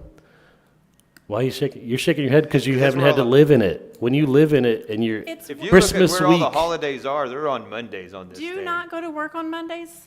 It's a Monday. It's a Okay, work day. but we're talking about the days when they don't go to work on Mondays and then the trash isn't picked up and all we get is Wednesday, put it at the street, and then you have another garbage day Thursday. So that defeats the whole purpose. So, Oh my gosh. Look at the chart. What page is that chart on? I'll pull it. number 9. Page 9.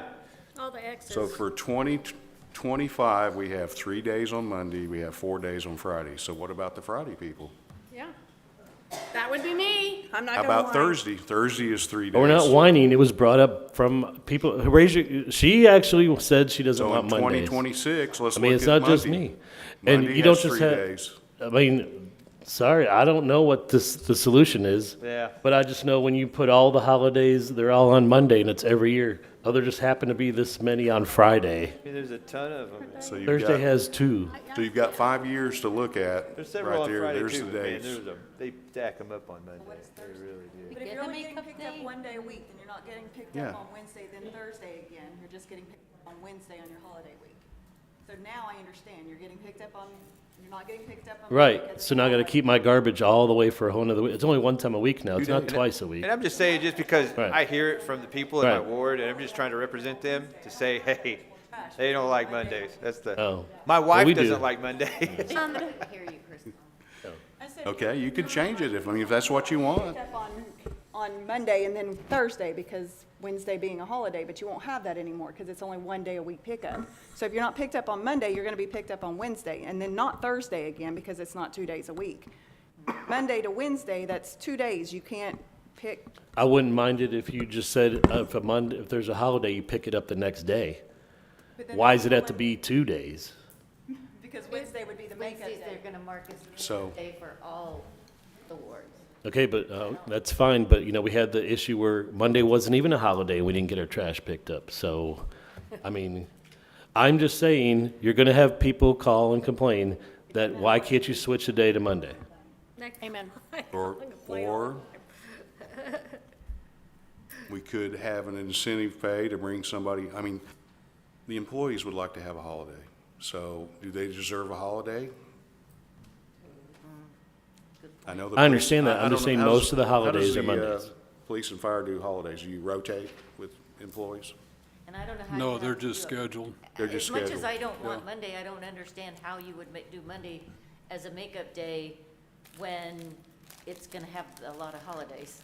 Gonna have a lot of holidays Have a lot of- anyway. Well, they so all you're gonna be do. off anyway. Asterisks. They all do per this thing, Right. So you the- could the start- ward- The wards that have Thursday, Friday, if there's a holiday, do they get theirs picked up pre? Yes. Yes, on Wednesday. Unless, Before. okay. On Wednesday. unless they change it. Turn to page Doesn't number change 10. Monday. Number 10, the next page, please. Okay, for this year, we have 2 holidays What page? Sorry. that cannot be picked up on Wednesday. We have one holiday. We have one holiday. Thanksgiving? We That's have the Thanksgiving, which is Thursday, Friday. Thursday, Friday. So that means they would we'd have to go to, we'd have to do Monday, Tuesday. You're just shifting days of the week. I mean, you're still gonna have to pick up 3 days of that week. You have Thursday, Friday as the Thanksgiving holiday, so Monday could be one of the makeup days, I guess. If you go to Christmas, which floats, it moves every year, and you have you have leap year. So you have the 2 days where the 2 days come together. That's where it creates the doubling up of trying to, now some cities don't even pick up for that. And I was like, well, that's not gonna fly in War Acres. We don't pick up that week, so need to pick it up. But maybe there's just an incentive pay if they work on the holiday.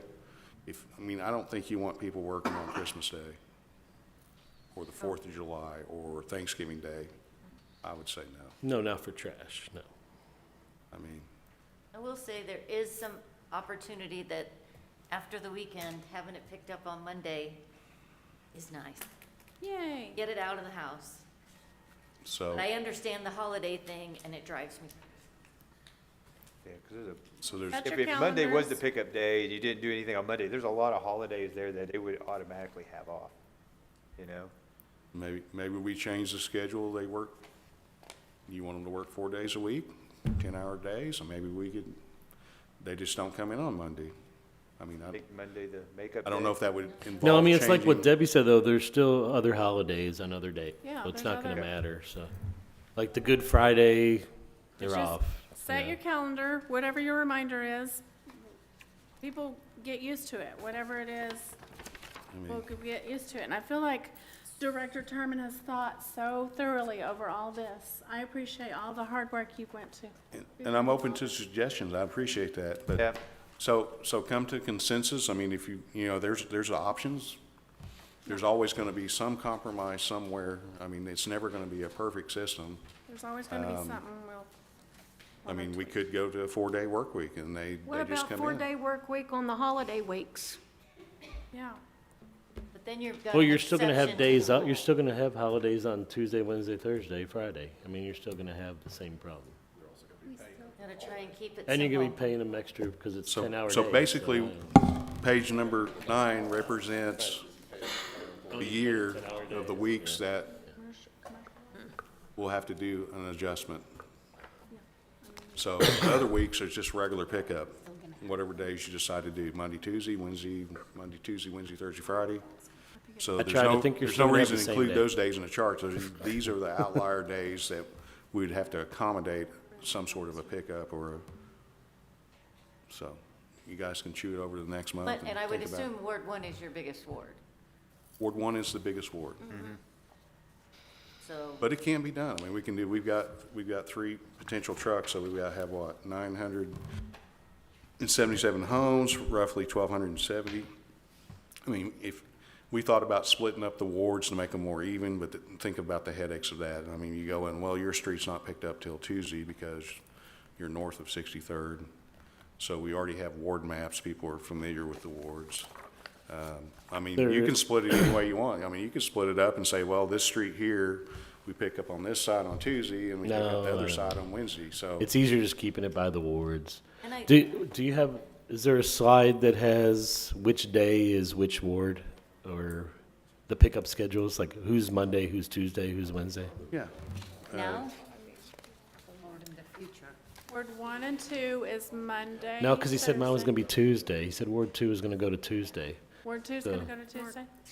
I guess, I don't know. Oh, yeah, That's why I was that's trying right. to find it in the packet. I didn't know where in the packet it Yeah, was. it's right here on page number 10. So 10. tentatively, I have Monday as Ward 1. Oh, okay. Oh, well, I So when is, printed it out. Yeah. so 1 is Monday, 2 is Tuesday, 3 would be Thursday, 4 would be Friday, and then Wednesday would be the makeup day. So there you go. That's just a suggestion. Ward 1 is Monday, Ward 2 is Tuesday, Ward 3 is Thursday, and Ward 4 is Friday. Wednesday could be the makeup day. You could switch those around. I mean, you could change them. You could change them to a 4-day work week. Those are the carts that kind of gives you an idea of the capabilities of our equipment. They say it can pick up to 1,400 carts a day just with the side loader. You know, that's ideal, assuming everything works. You have the workers working, everything. Yeah, I know you goes- tried to break it out by evening it out, yeah. Because I know when you talked about this in other months at meetings, What's that? about how many you could do per day. And so sort of this stuff. chart helps to say, yeah, we can do it. It says that we can do it. The vendor says it can be done with this truck. You Ward 1 or 2? This is 1. 1? Well, you're stuck on Monday, it looks like. No Monday. Hey, you know what? There you go. You can move to Ward 2. I'll take you in Ward 2. There are so many holidays, there are Monday holidays, just switch to Wednesday. Yeah. You can have the Wednesday be the makeup day. All of this completely clear there on Wednesday. Make Monday be the makeup day. That way. if But what about if it's a holiday on Monday? Problem is the employees have a holiday. It's not a makeup, right? There's no makeup. How do the employees have a holiday? I don't understand this. They get holidays. What are you talking I mean, well, the thing is that I'm seeing here is on the days that there are holidays, right? They're mostly on Mondays, which would be the makeup day that they would, because they're only doing 4-day weeks, right? That we're talking about? No, We're No, we're currently doing at 5 days. 5 days a week? That's what we're currently running, is Right, 5 days. 5 But days. we could go to a 4-day week. I No, mean, we could. But then there wouldn't be any makeup days, or how Well, would you well, make on here, this kind of looks like a 4-day week to me, because what's the Wednesday? What do they do on Wednesdays? That's the makeup day. But there's not a holiday every week. Right. It's makeup for So what it, Normally what we do, we service the equipment, we grease it, we clean it. We pick up outliers, like, we try to do some of the bulky waste that people call in. We deliver Okay. dumpsters. and I don't see this changing a whole lot other than making it actually, they would have the holidays off. They could still get the holidays off, you know? I just think that because there's a whole lot of Monday holidays, they could actually, if that's the makeup day and they're just doing maintenance and stuff, we can give them that off if that's the holiday on Monday. And then, see, all the other holidays that aren't on Monday, you could make Monday the pickup day, because there would be a holiday on Monday, right? All the So holidays. no, so if we went to 4 days a week, we'd have So, to yeah. make an exception when But they there'd be no needed days to come do in. maintenance or to do catch-up if you only did Well, 4 that- days. I I think mean, he's saying stay 5 days a week and just take. Stay 5 days a week. Tuesday, Wednesday, Thursday, Friday, make Monday the You main. could. Make a Monday the pickup day, and if it is a holiday, give them that off.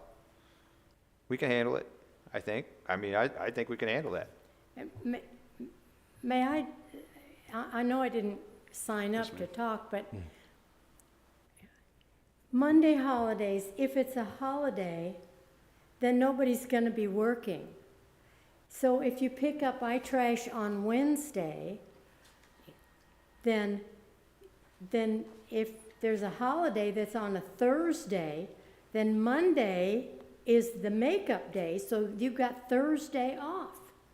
Just like right now, if Monday is a holiday, then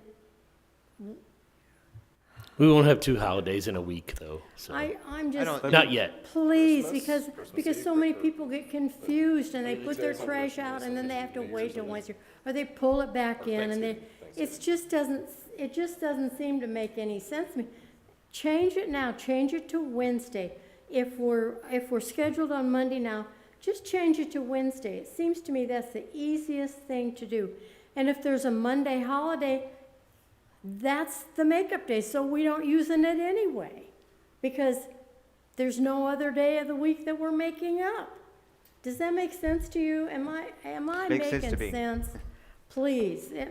Speaking Well, from so- Ward 1. And that's what they're showing on the chart. Like, see, so like Thanksgiving, when when you've got Thursday holiday, and then they're off Friday, right? Because offices are closed, so they'll be off Thursday and Friday. And Monday. And the Monday after? Why would No, they be off? Thanksgiving, we'll be off, if we're doing 4 days a week, we'll be off on Monday. No, so we're not doing 4 days a week. Thanksgiving. No, that would yeah. be Monday We're not would on be the the four- makeup day. Oh, He's Monday on, weekend. they're on just the changing the day from Wednesday, move that day that was your makeup day and make it Mondays instead of Wednesdays. If Thursday is the holiday, then the next Monday is the makeup day. But they're off, so, yeah. Well, why would they be off on Monday? If The it's the holiday is- makeup day, they would be there at their place doing cleanup and doing all these other things that they're doing now on Wednesday. See, I don't understand why you can't just switch Monday and Wednesday around, so that Ward 1, and if Ward 2 is involved, No, we're not now, so. Okay. So now I don't care, so. well, so we're on our own, okay. Thank No, you. you know what I'm saying. My So now suggestion- I'm saying, right, you're Yeah, so just now- saying, and that's why I told you before the meeting, that I was gonna say, why don't we just make Wednesday, switch the days? Just Yeah. switch the Make day. Ward for 1 Wednesday. Wednesday. Makeup Everything day on that you Monday. would be doing on Wednesday now, do it on Monday instead. And then pick up our trash on Wednesday. It would be so much easier. Thank you, I'm sorry I interrupted. No, you're fine, I was just playing with you. So that's all she's saying is that, and that, they just want Wednesday, Shift it, shift the whole just, thing. just move Ward 1, It- or just move Ward 1 to Wednesday. Or We'd put like it to on- switch Ward 1 to Wednesdays and have the makeup day on Monday. And the makeup day's That's Monday, be and the- if the Monday's a holiday, then they're not The working. boiled down version. Right. Because they won't have to make up, and that's what she's saying. They won't have to make up Won't have on to make up Monday anything because if it- there's not yeah. a, Do And it most of the holidays are on Monday, like so. Tuesday will be Ward 1. One, Yeah. yeah, that's what I was And- thinking. and then- 2 is, Wednesday, Ward Yeah. 2, You want to do that, yeah. Thursday, I don't like Wednesdays for Ward 2. No, I'm fine with that. Our only concern, like I said, the only concern, and like I said, and even the mayor said she's here, that's, other than people not cutting their grass, I get trash complaints. That's Yeah. all I get. yeah. I don't know what everybody else gets, but that's the I think majority of my. I get a bunch of them. Yeah, I know you get them. maintaining, about on the council. maintaining the truck. But maybe we just, maybe once the side loader's in place, maybe we could do it in 4 days when we just have Well, 4-day work week. Well, no, I'm still saying have the 5 days, just Maybe they work 10 Monday, hours. Monday's your makeup day, but if there's a holiday, you're closed, so, What'd you say? How often do you do it? to 1. Twice a week once a week. Right. Thank you. It doesn't take that long to pick up that car. But you have to take it to the, I've watched Oklahoma City do it. Yeah. They will keep up with our guys right now. but you gotta take it to the dump when it's full and then come back. There's so many houses, like, once that thing gets full, you gotta take it to the dump Takes- and then come Well, back. Takes 1 hour and 10 Down the minutes. street, and they do what, 20 houses in like 10 minutes? They go pretty quick down the street. It's not slow. So I think all of us are How saying often we do you want do maintenance to the Monday trucks? off. I think, Monday's the make. not as often as I'd like, but I think all of us are saying that. currently, we wash the truck, we try to wash the trucks on Wednesday and grease them. And it just makes everything last longer because you're cleaning all the oils and trash out and you're looking for problems. You're like, oh, well, this hose is fixing to break or something like that, so you have less downtime. I don't even know what, Write the ordinance, so if we decide this, I think as moving forward, our two tipper trucks are a 20 and a 21, so about 5 to 7 years is the life of a garbage truck. Have one right now, it's a 20, our 21 has got some sort of a transmission code error that we can't resolve, or mobile mechanic can't resolve, so it's going to the dealership, because they have specialized software to try to resolve that problem. So refuse trucks live a hard life, about 5 to 7 years. And so your maintenance curve becomes more parabolic. It's kind of flat at the beginning, and then after about year 5, you'll start to see it starts, man, this thing's expensive. The cylinders start filling, and the valves, and, you know, at $225 an hour, it doesn't take long to rack up $4,000. I try to do maintenance myself. We had the former mechanic before he retired and passed. We spent a lot of time working on the trucks because of the delay time at the dealerships after post-COVID. We had one truck that was out. It was out for almost 3 months because of a simple PTO problem that could have been resolved in a week. And so it was out 3 months. We didn't have that asset to utilize. So the key is obviously to move forward to replace this equipment. Could we go to a 4-day a week? We could. I mean, we could. well, no, I'm still saying we do 5 days. I'm just saying, just move Monday, Tuesday, Wednesday, just make Monday the makeup day and move Ward 1 to Tuesday and Ward 2 to Wednesday, and then Wards 3 and 4 are still Thursday and Friday. Yeah. And I mean, you that's know- all we're but suggesting. I think all of us are saying, most of us, Yep. so, yeah. And it only, doesn't even affect them. Their days are still the same in Wards 3 and 4. No, ours is usually Friday, so it's But I gonna be mean- just Thursday. Right, but from this proposal that Fine. he's proposing, It is fine. he's got Thursday for Ward 3 and Friday for Ward 4. It would stay the same. The only thing changing is Wards 1 and 2, and we're just suggesting changing it to make Monday the makeup day and making Tuesday Ward 1 and Wednesday Ward 2. Forecasted makeup, like we know there's something happening. I mean, it's what they're doing now, We can so. put a calendar if we want on the Facebook page or something And the like newsletter. that. So if we can decide on this tonight and get this going, Well, we need to decide on a lot of things. He has to Yeah. write the ordinance, so we have to decide on a price too. Because we need to decide when he writes the ordinance, how much we're gonna charge I s- people. I think we should just leave it, and then people, when they complain, we can say, well, the price isn't going up. Well, but it does, Go down, but the actually, price goes no. up if you get more than one cart. If we Yeah. can, I mean, we can reduce the price, that would be great, because there is a possibility the price will be less than what they are paying now, and this Yep. is Then let's something good decide to on do. that. I don't But- really care, I just want to decide. But I think there's opportunity. I mean, Others do, some people are on fixed income. you're right. Everybody's on a fixed income. right, I so, am, and I work, and Days I'm gonna of bulk. fix it. And all Bulky the trash. people with like on social from 4 to security or something like that, that's, are we still gonna have the same dumpsters service Like that if we you rent, have? you rent a dumpster. You mean the The front 1 loader? yard, something, Like, Oh, we use $17 dumpster? yes, We left that alone. I mean, I think that helps code enforcement. I think we, need the 4-yard gives them an out. We'll still have that. For $34, you get 4 cubic yards. Yeah. good. This dumpster, this 95 gallons is roughly a half a cubic yard, so 2 of those is roughly a cubic yard. Yeah. For $34, I would not drive to the landfill for $34. It's very difficult on truck equipment. I've seen personal vehicles, one vehicle Ours is stuck and towed, it sheared the parking paw. did significant damage. Another truck was actually ran over by one of the bulldozers here at the local landfill. Fortunately, the guy was out of the truck, so for $34, you can get 4 cubic yards, and then the additional $17 a yard, $17 for 4 cubic yards of pickup. So it's a great deal. It gives people an incentive. You need to clean something up for, I mean, you can't even rent a roll-off for that. No. So that was the ideal of using that 4-yard dumpster. Those Available dumpsters, yeah, for- I've used it, me and my wife have both used it. I have like 20 trees in my yard. So. And whenever we went and replaced our fence, we got one of those dumpsters so we could Why don't we How do did that work? How did that work? That worked decisions great. we need to make? So- We loved it. Yes. Well, I gotta Used get the them off dumpster track probably with about 3 this. times. Make a list of the 'Kay. decisions we need to make. Okay.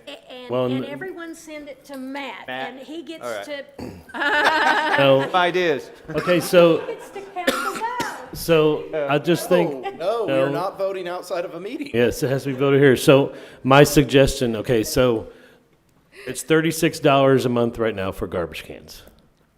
This is saying, well, now, he said the break-even point is $23, That's give an or estimate. take.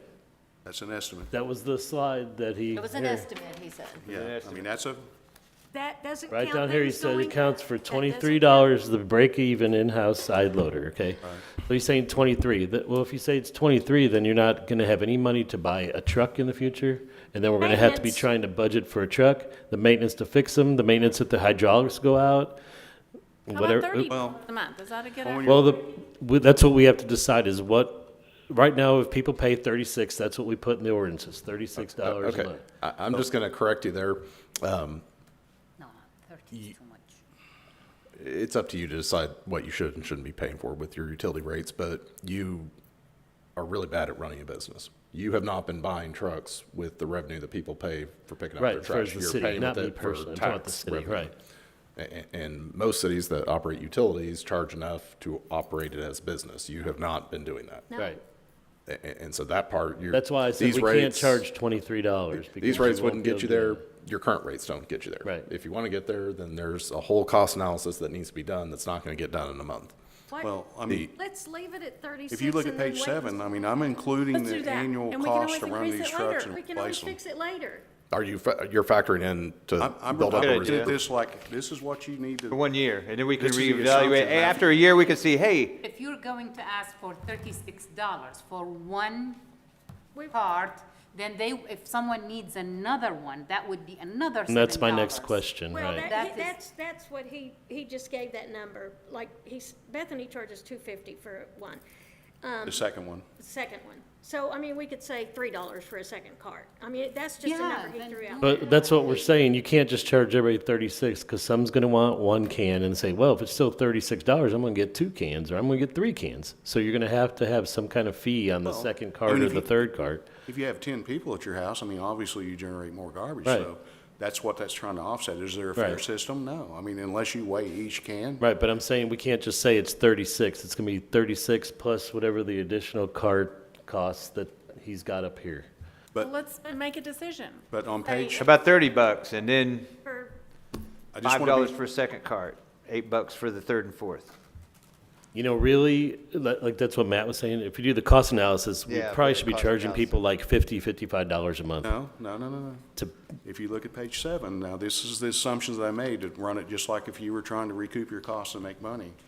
This became apparent in 2010 with our grant writer. We were charging $12.10. We were subsidizing the residential service with the commercial service. so when You're you're, losing money. If you took the labor rate, which is included on page 7, so if you look at the labor rate, so I've included city hall personnel. I've got a factor in for myself, the mayor, even the attorney, I figured in the rate. I've got electricity for operating the utilities at city hall, uniforms, other equipment, mechanics, overtime. The cost of owning this equipment is on the in-house side loader. so does, I've got even polycarts in here over 10 years. I'm charging a fee for that. So I'm trying to recoup every cost to say, look, so if you do this, now you have money available to fix 63rd Street. I'm so fond of hearing about 63rd Street Right. repeatedly. The big picture is we don't have a plan. We don't have a 5-year Right. plan to address this. So which we've talked about, right? if you look at this, the 23 is a rough break-even cost to include costs Just for that the I ma, do. just for garbage. Maintenance, all of Bristol, cell phones, landfill fees, insurance, all those things that you would associate with the cost of running that business. Now, if you go to the page number 8. Well, wait, before you get to that next page, so does that include the truck that you were talking about earlier that you said you're going to buy a new truck? Is that figured in here somewhere, or We is that not have- figured in there? And so that's what I'm talking about. You can't just say $23 and then you don't invest in the equipment, like buying new trucks and buying if The maintenance a of it. hydraulics goes out or buying those other things. So the maintenance is there. He's The got maintenance 40 is in grand. there. He's got 40 grand in there. What I'm talking about is essentially building up a capital fund on the utility side. Right, so then you can do we do street repairs, we do other Well, things. you free up than CIP just- money. Right. But you have. So what used happens in the now past is to- we pay out of our own budget instead of to pay the streets. That's why the streets aren't getting done, because we're spending money. We're using CIP money. Right. You're purchase using trucks tax in the revenue past. to pay for a business, as opposed to using tax revenue for streets.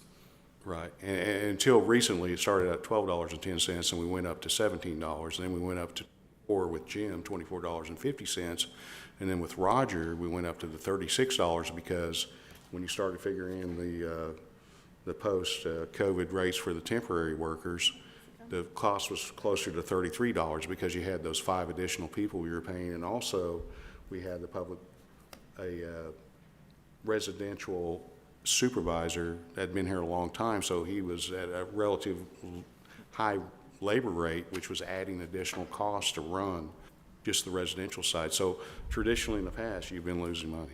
You've been So- subsidizing it with the commercial until probably Jim Mickley in 2024, we tried to amortize that with this chart after Millie. So we came up with, Willie and myself, and we all sat down and came up with this. Well, what does it cost to run this side of the business? So we can get moving. Are you guys fine if what if we just say we're going to make it $30? You're giving people a $6 a month break, and then if Yeah. you want to get extra carts, that's out of your pocket. If Yeah. you want to do That sounds good. another cart or something else. Then I'm we in can see agreement. in a year Make how a the hell that movement. works out. We'll do it. Because people are already complaining they don't like the carts. They might like them if they know, well, my bill's going to go down $6 a month. Yeah. And And if it's I just still get more one than garbage the can. break even. $30 with $5 a second card, is that doable? Yeah. Yeah. It's Good, up that's to, good. I mean, you have to look at what you want to do long-term. If you're like, 63rd Street needs to be replaced. Well, I live on 58th Terrace. That has not been, it was resurfaced 12 years ago. It hasn't been touched since. It needs to be resurfaced. It ain't gonna get done with with what we're doing. Yeah. That's understood.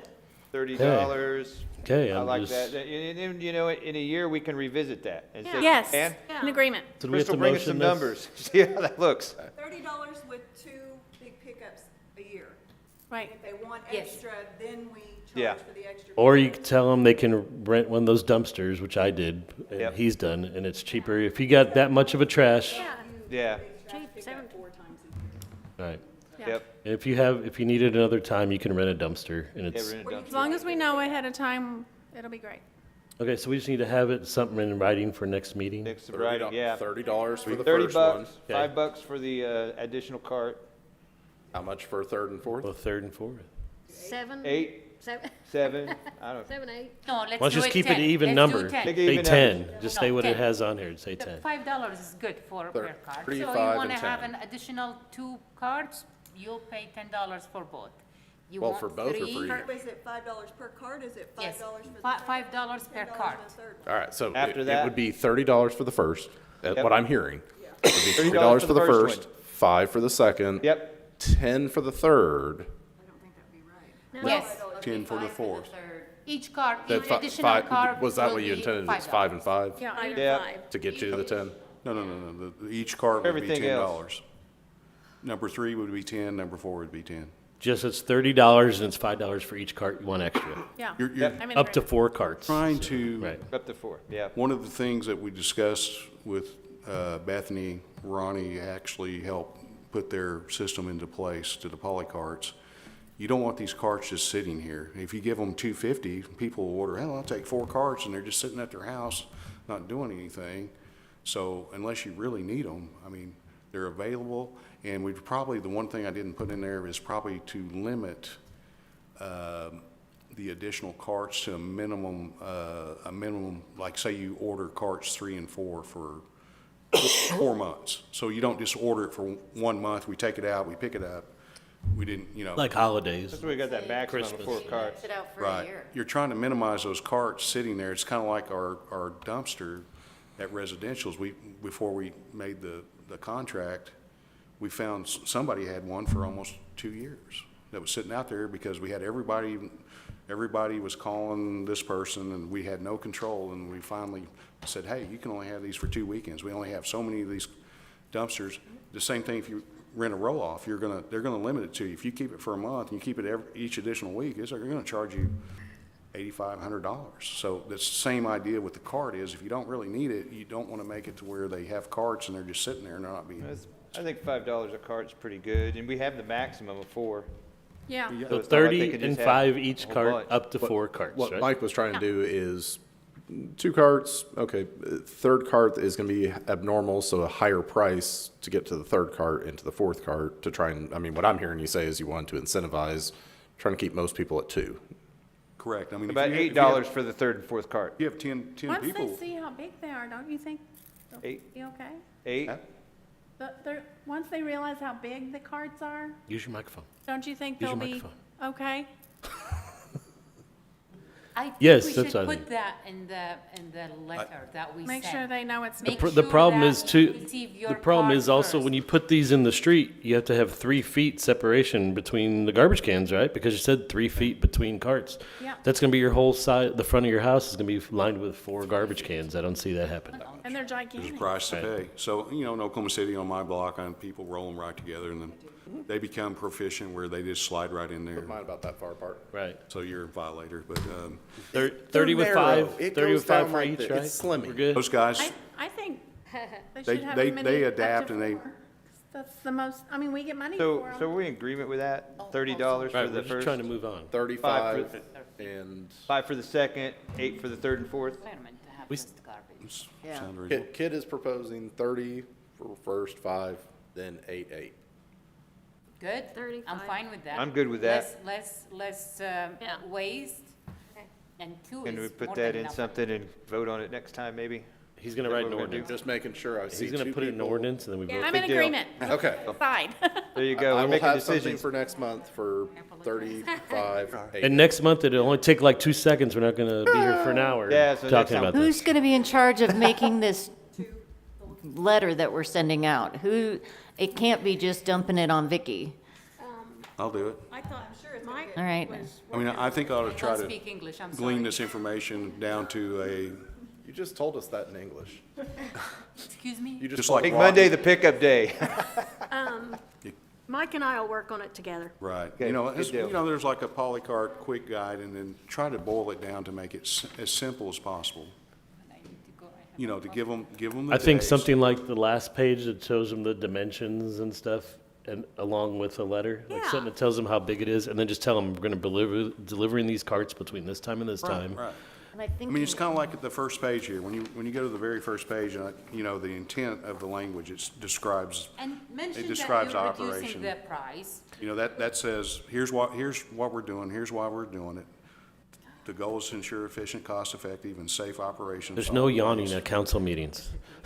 I mean, All right, we need to move on. I like that, yeah. so any Okay, but comment, did we decide on the shifting dates too? Is that fine? any comments, please? You got my phone number, you got my email, call me. If you see something here, hey, call me up. Yeah. Let's work together and come up with the best solution for the community. Did we decide on the Monday date and just moving everybody down? And you can change the date to whatever date you want. It won't hurt my feelings. Do we have to vote on something like that, or is it just you When write we it get the and- ordinance, probably put it all in there. You know, maybe, I want don't to, know. I want to Well, no, that. I don't think it'd be in the ordinance which date. Nah, we probably don't. Want to vote on Not gonna everything resolve. next meeting, let me ask, or let me suggest, the big trash days. Let us do one in April and the other one in the fall, when it's not too hot to work outside. Because Yeah. most people, I work Well, that's what he outside. had in October, here. April and October? October. He had October. But we have April and October on the here. list. That's good. I did not see that. Okay, yeah, so that's didn't good. either. Okay, So- everybody, are we happy? Do we I think wanna so. Moving right along. It's in there. Say Say Monday On is the makeup page. day? Monday's makeup day. Yeah, Monday, We can change all that. Everybody okay with Monday being a makeup day? Yes. Okay, yeah, whatever, we'll learn it. So, 1, 2, 3, 4. You can always change it next year. I just, I don't think I that's in the think ordinance. the whiny I'm people fine get what with they want. We This have is it in the good. ordinance, what Oh, goes with okay, it. you don't have to have it in the ordinance, okay. No, totally not. Okay, can we go But if to Mike picks something up on the wrong day, he broke the law. Here we Well, go. that's Right, true. at this rate, we're gonna be Ready? 11. Moving on. I think we'll just, I'll get with Matt. We have it referenced. Not do it. It'll just be referenced I couldn't as do a, it. look at the website for your pickup day. Moving on. Okay, Don't make it more Well, well- complicated than it has to be. All right, number 12. okay, let's move on to number 12. Thank you, Discussion- Mike. Thank you. Thanks. Discussion and possible action on adopting a resolution to adopt the Oklahoma City Drainage Criteria No Manual. trash for you. This is Okay. line to thigh. All right. We're moving on. Thank God. Okay, the Reader's Digest on this item is that when we do engineering plan reviews, we have always done them with using the Oklahoma City Drainage Criteria Manual. Because we flow into Oklahoma City, they've got the whole entire manual, the specs already out there, so we use that for our reviews. Mark and I thought that this was adopted by resolution at some point. It never was. We've had a couple applicants asking recently, where is the ordinance that says that we have to do this? And the best that I can find is that all of this is made at the sole discretion of the city council. So I can bring every single item to you guys so you can decide what you want to do. Or we could adopt the drainage criteria manual. What I told Mark is I would feel more comfortable having this not as a resolution, but as a addition to the ordinance, not adding the whole dang manual, because Vicki, you've got it, don't you? Yeah, it's Well, 32 not- pages. We're not putting 32 that in pages. our ordinance, but I would prefer to give Dakota as much duck and cover to be able to say, we adopt it, a copy will be on file at the city, but we will essentially follow what Oklahoma City does, and it will have the force of law and not, resolution is not a law. I would feel more comfortable if we gave them it as an ordinance. So that's what I want to do for the next month, is not adopt this by resolution, but adopt it and put it as a legal requirement. So, but with that being Go said, page by page. does that just cut Oh, over? sure, yes, please, let's dissect. Does that just cut off all discussion on this?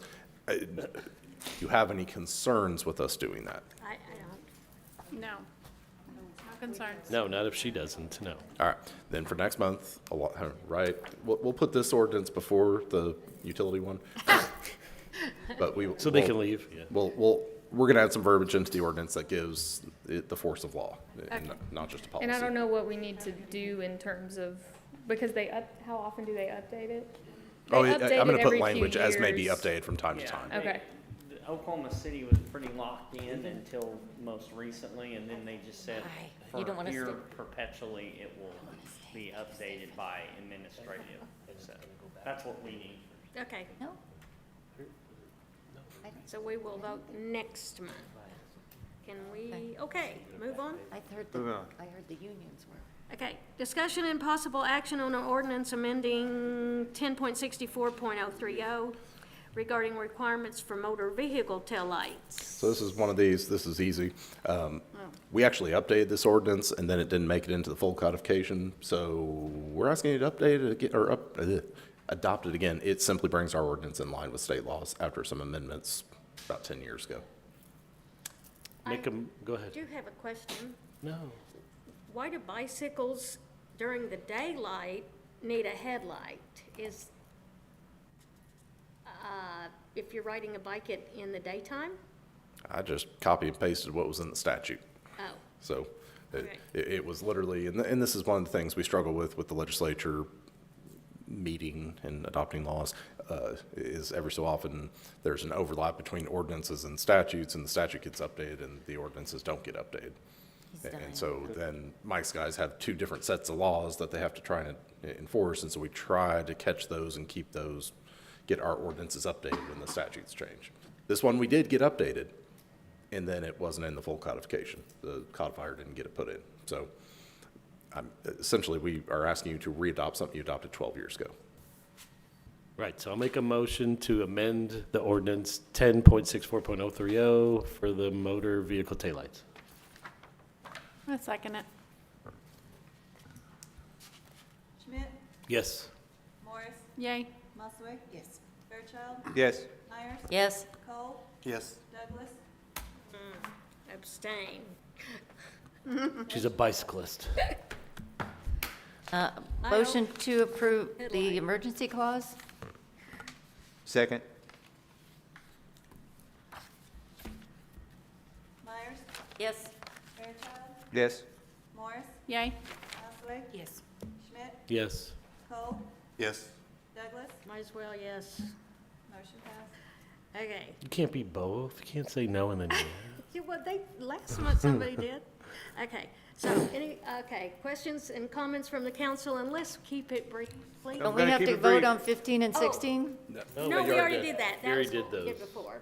You did that after executive session. When we came out of executive session, Yeah. we voted Vote on on it? Yeah. I'll go first, and I'm gonna be tired, brief. One is, Ward 1, I don't know about the other wards, but we had a few neighbors' nights out last week, and those were actually pretty decent. We had the chief show up, and a fire truck, and several of the police officers and fire people show up to the one at Cherokee Crossing, and we also went to one over at the Pines, and those went pretty well, I want to say.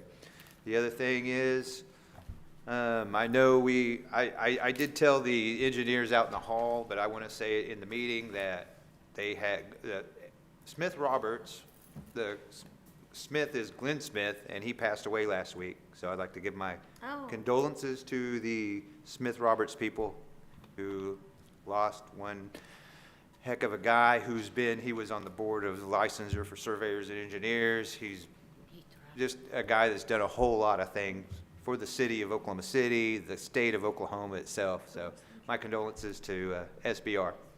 And another thing is, I'm so glad we have the zip code thing in the mailer. I hear people talk to me about that, and they're actually using that.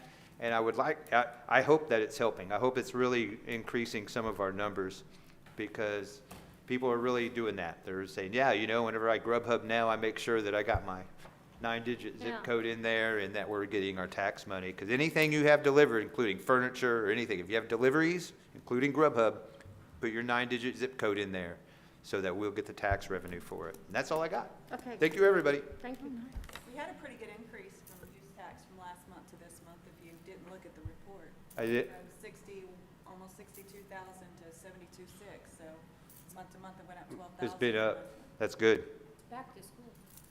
Could be that too. It's back to school. Okay, I'd like to say thank you to Cherokee Crossings and the Pines for inviting us out to Neighborhood Night Out.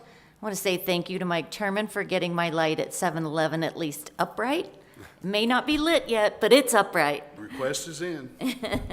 I want to welcome Mr. Zimmerman. I know he's not here, but we are so looking forward to the things that you can do. To the police department for getting the abandoned cars in Ward 1 removed. Yay! And then two other things. The sewer line in the Pines is complete. Yeah. The street is open, the pumps are gone. Yahoo! Now we start on the Over spillway thunder, and the she knows that. dam. The emergency has come to an end. Oh, yes, thank you. So, but our sewer line is in, it's finished, yay. And then my only last question is, where's our audit? I am still they're waiting on the Bethany War Acres Public Works audit to be finished before I get the finalized on the audit. I got a preliminary, but it's not done. Because we have to start on the budget soon, October. and we don't have an audit for last year, right? They're So, expecting okay. it any day now, but we're still waiting on the finalization of the Bethany War Acres before they can final ours. Okay, thank you. That's all. That's it. I'd like to thank Mike with all his work on this polycart thing. Thank you very much. Appreciate it. Amen. I'd like to welcome our new council member. Oh, yeah. And next meeting, you'll have to start making motions and everything else. So you get the reprieve this one. So we like to This is a share. pretty long one. This So is- we like to share. There used to be meetings where people would just hog all the, I motion, and they'll take it all, but we like to let everybody do it, so. So welcome. Let us know if you need anything, if you need any help with anything, or All right, thank we're you. here for you. I want to thank Chief Coy with the Walmart grant thing. Like I said, we've been trying forever to do that. And since it's getting closer, with Christmas coming, I'm going to send something for the newsletter about the Christmas tree lighting.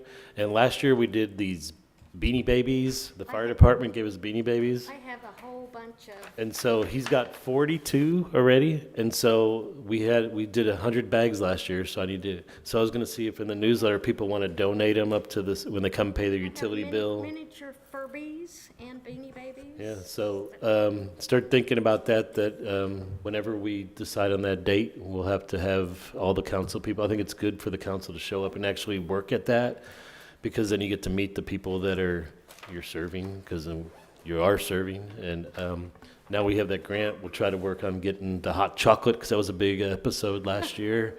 That should get taken care of and everything else. For the police And the and fire. cookies. And the cookies, that shouldn't be an issue. We should be good, so. It should not be an issue. But that, since we're not doing, not any other festivals really going on, this is the one thing that we do as the city. You know, next year we'll start talking about the Route 66, the 100 year. We'll probably do something, but this is the one thing. So whenever we decide on that date, if you can pick your time to come up and do it, we'd appreciate it. And that's all. Oh, one last thing. So now we have a city inspector, code enforcer. I would like to thank the mayor, because since she has been mayor, she has been operating 4 or 5 jobs instead of just being the mayor. And she's never going to be the one that tells you that she does it, but the amount of work she had to do, I would have already quit. I would have resigned. And I've been on the council since 2017, on and off, but I would have already resigned over. You're And gonna so make me cry. I'm not going to make you cry. I'm just going to tell you I appreciate your hard work, and I notice it. And thank you very much for serving Warrior Curse. Thank you. It was, yeah, a lot, but Debbie? My turn. Yes, I agree with Vice Mayor that Vicki has been working a lot of hours, because I try to get a hold of her and ... ellipsis. Anyway, I'll change the subject. I want to thank Clint Cullum at Right Water at the Bethany Public Works, the sewer, where it goes. On Labor Day weekend, it was the Friday before, I got to have a nice 2-hour tour, and it was super educational. He was very calm and patient, and very educational, learning about where all our poop goes. Anyway, I did want to know if we can get his reports that he supposedly sends to the trust. Yeah. He gave me the July one, so if we could get those, I'd just like to see the progress, because he's done a lot of work in refurbishing things, and like there's some demoing going on in some of the buildings, and also things in the lab, getting it up to code and with the DEQ. Okay? Since I have personal interest Maybe in the that. packets. They start putting it in our packets. It'd be or something. nice if we Yeah, had that, okay. because it's a lot of interesting stuff. I'd also like to thank Chris Bachman he's the COO of the library. This was another part of, since I'm a commissioner of the library, was appointed by the former mayor. I really love that position, well, because I love libraries. But anyway, he gave me a tour of the service center, where they process everything, and where all the maintenance guys, kind of like their home base. He is concerned about our library, so I know the mayor and our engineer, Miss Amanda, will be getting him some updates.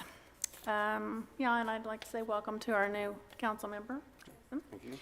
And I think that's about it.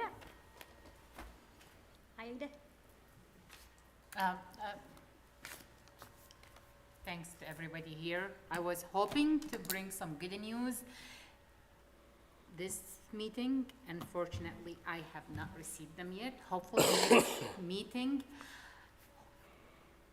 hopefully, I think I know what you're talking about. hopefully, we're gonna have some good business, really strong, coming to the city, hopefully. So, Great. That's all what I can say. Thank you for that crazy amount of preparation Yeah. and dealing with us in addition to others. Oh, yeah. Welcome Oh, thanks. to the train wreck. Hopefully, it's not this crazy all the time. And I did, I'd just like to say thank you to everybody for the warm welcome, and I've just been kind of learning and absorbing and watching stuff this time around, just kind of watching the emotions, and as I go, I'm sure I'll be a lot more involved. This time I was just kind of just, just kind of learning everything. But if there's nothing else, then I'd like to make a motion to adjourn. Oh, I got, Oh, sorry. Oh, okay, my bad, sorry. I've watched these online. Oh, we like that you're trying to get us out of here. Yeah. You are right now. okay, so welcome, Jason. I am so glad that you have decided to join us. Crystal and I went to the OML conference last week, and we found a lot of new information, a lot of companies that hopefully can help us in the future for things like website design and other things like that we're going to have to deal with. The Asian Buffet is opening up, which is going to be September when they open? 27th is the Soon. food, I don't know what he's calling it, but anyways, Crystal is doing a great job, and I think next month I won't be here next month. we'll have to vote in November to whether or not to make her the city clerk instead of the interim city clerk. And we're going to be interviewing new employees for her utilities job.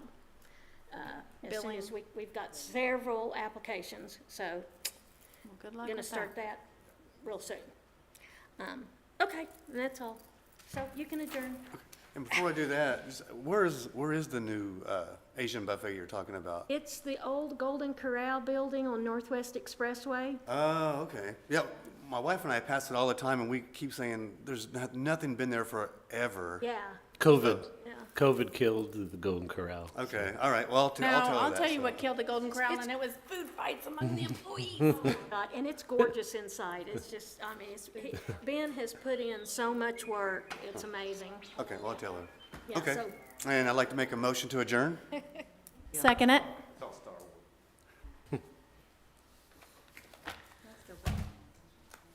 Cole? Cole. Say yay. Oh, yes. Morris? Yay. Musgrave? Yes. Fairchild? Yes. Myers? Yes. No. Douglas? Yes. Okay, gosh, we're almost done. That's the first meeting. Okay, we're gonna move on to the Public Works, I'm gonna bang this again. Authority meeting September 16th, and so call to order, we have a quorum. Anybody wanna make a motion on the consent docket, or delete anything, or take them out, whatever? What's to up? Talk about? No, go ahead, what? Well, actually, I would request that you remove item C and E, discuss them on item 3, but discuss item 4 C and E? next. C and E or D? Nope, C and E. C and E, okay. Make a motion to approve the consent docket except for items C and E. I'll Second second it. that. Myers? Schmidt? Yes. Myers? Yes. Morris? Yay. Musgrave? Yes. Fairchild? Yes. Cole? Yes. Douglas? Yes. Motion passed. Thank you. Floor's yours. Well, and then discuss item 4, because we really should approve the amendment and change order before approving the pay claim. Okay. Okay. Details. Details. Right? So there is an amendment 4 and change order 4. I was really hoping that this would be the final one for the Pine Stamp. Well, there's just a little bit, we are negotiating some damages to restore a backyard. Oh, That's it. I'm sorry, what? damages to restore a backyard. From when we put all the emergency stuff back there? Yeah, Yeah. we tore up a backyard pretty badly, so we're negotiating damages for that. And then once that's negotiated, we're done. They just have to, we have to figure out whatever restoration there is going to be, and then we can, next month, hopefully release the retainage. So this one is for $13,819, and this is really like to square up everything that was put into the ground or on the ground. Do we know how their backyard looks like? Because, you know, we can say we have a fountain that cost that much and it was destroyed. Do we have something like that? In general? You mean like a pre-construction video? Yes, that is standard. So, yeah, okay. Mm-hmm. Yeah, we are working on that, and we'll bring that to your consideration, not tonight. So you're looking for approval on 4, Yep. which would then be followed by approval on C and E. Yes, Yep. and actually the amount should, so we can come back and discuss C and E after we approve 4. Okay, so we'll do 4 first. Yes. So make a motion to approve amendment number 4 and change order number 4. Second. Schmidt, Yes. Fairchild, Yes. Morris, Yay. Musgrave, Yes. Myers, Yes. Cole, Yes. Douglas, Yes. motion passed. So, Thank you. Okay, and then for C, so the amount listed here is $676,726.42. 2,241 of that is SRB's bill for our construction observation, and that is fine, but the pay claim from when it was initially submitted to now, when I asked the contractor to square all the numbers up, it increased to 700, well, their amount is $749,374.87. So the total amount for the supplemental appropriation would actually be $751,615.87. That's not on here. No. Because we listed the exact amounts, we can't change them. We can go ahead and get them paid the bulk of it, Okay, like the 674, 485, 42, okay. and then Then how do we get them the rest of their pay claim?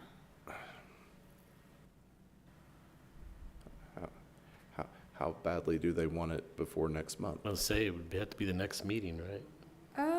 I mean, it's I mean, it's $674,000. I mean, they're getting a sizable portion of it. true. I don't think they'll be happy about it. Well, they should have sent better documentation earlier. I mean, all we can do tonight, I don't generally have a problem if Okay. we were lowering amounts because we're spending less public money and we gave them Right. notice of it could be up to this amount, but increasing the amount we didn't give the public notice of. Okay. And so we can't increase it tonight. The only options would be either wait until next month, getting this approved so we can give them the bulk of the money. Or Special meeting. I hate those words, but I mean, I it'd mean, be a if they pretty really darn- want it, It'd right. be a pretty darn quick special meeting. It'd be and a it- fast meeting. It would just be and to it would only approve be the a difference. Yeah. The agenda would be a smaller supplemental appropriation because it would just be the gap. And then a Right. smaller payment, because it would just Does be everybody the gap. understand that? Just whatever the the difference, the more amount, we would just meet and say, yes, go ahead and pay it, and then we'd adjourn. We wouldn't be- Supplemental appropriation and then pay. Right, but I'm saying that's all we would be doing. What'd you We say wouldn't- the new supplemental appropriation would be? The difference between 600 and basically 675 So and 750. you were doing the math. I was gonna do the math, but yeah. About 75,000. And then she did it before both of us. So yeah, I mean, no matter what, I would suggest go ahead and approve C and E. Yes, please. And then let's figure out how we want to get the balance paid. So maybe if you want to talk to them and see, can they wait till next month? If they want it ahead of time, then the mayor would just have to call a special meeting. I mean, it would only take 5 minutes. I would start with we got a check for you for $674,000. Right. Can you wait a month for the extra 75?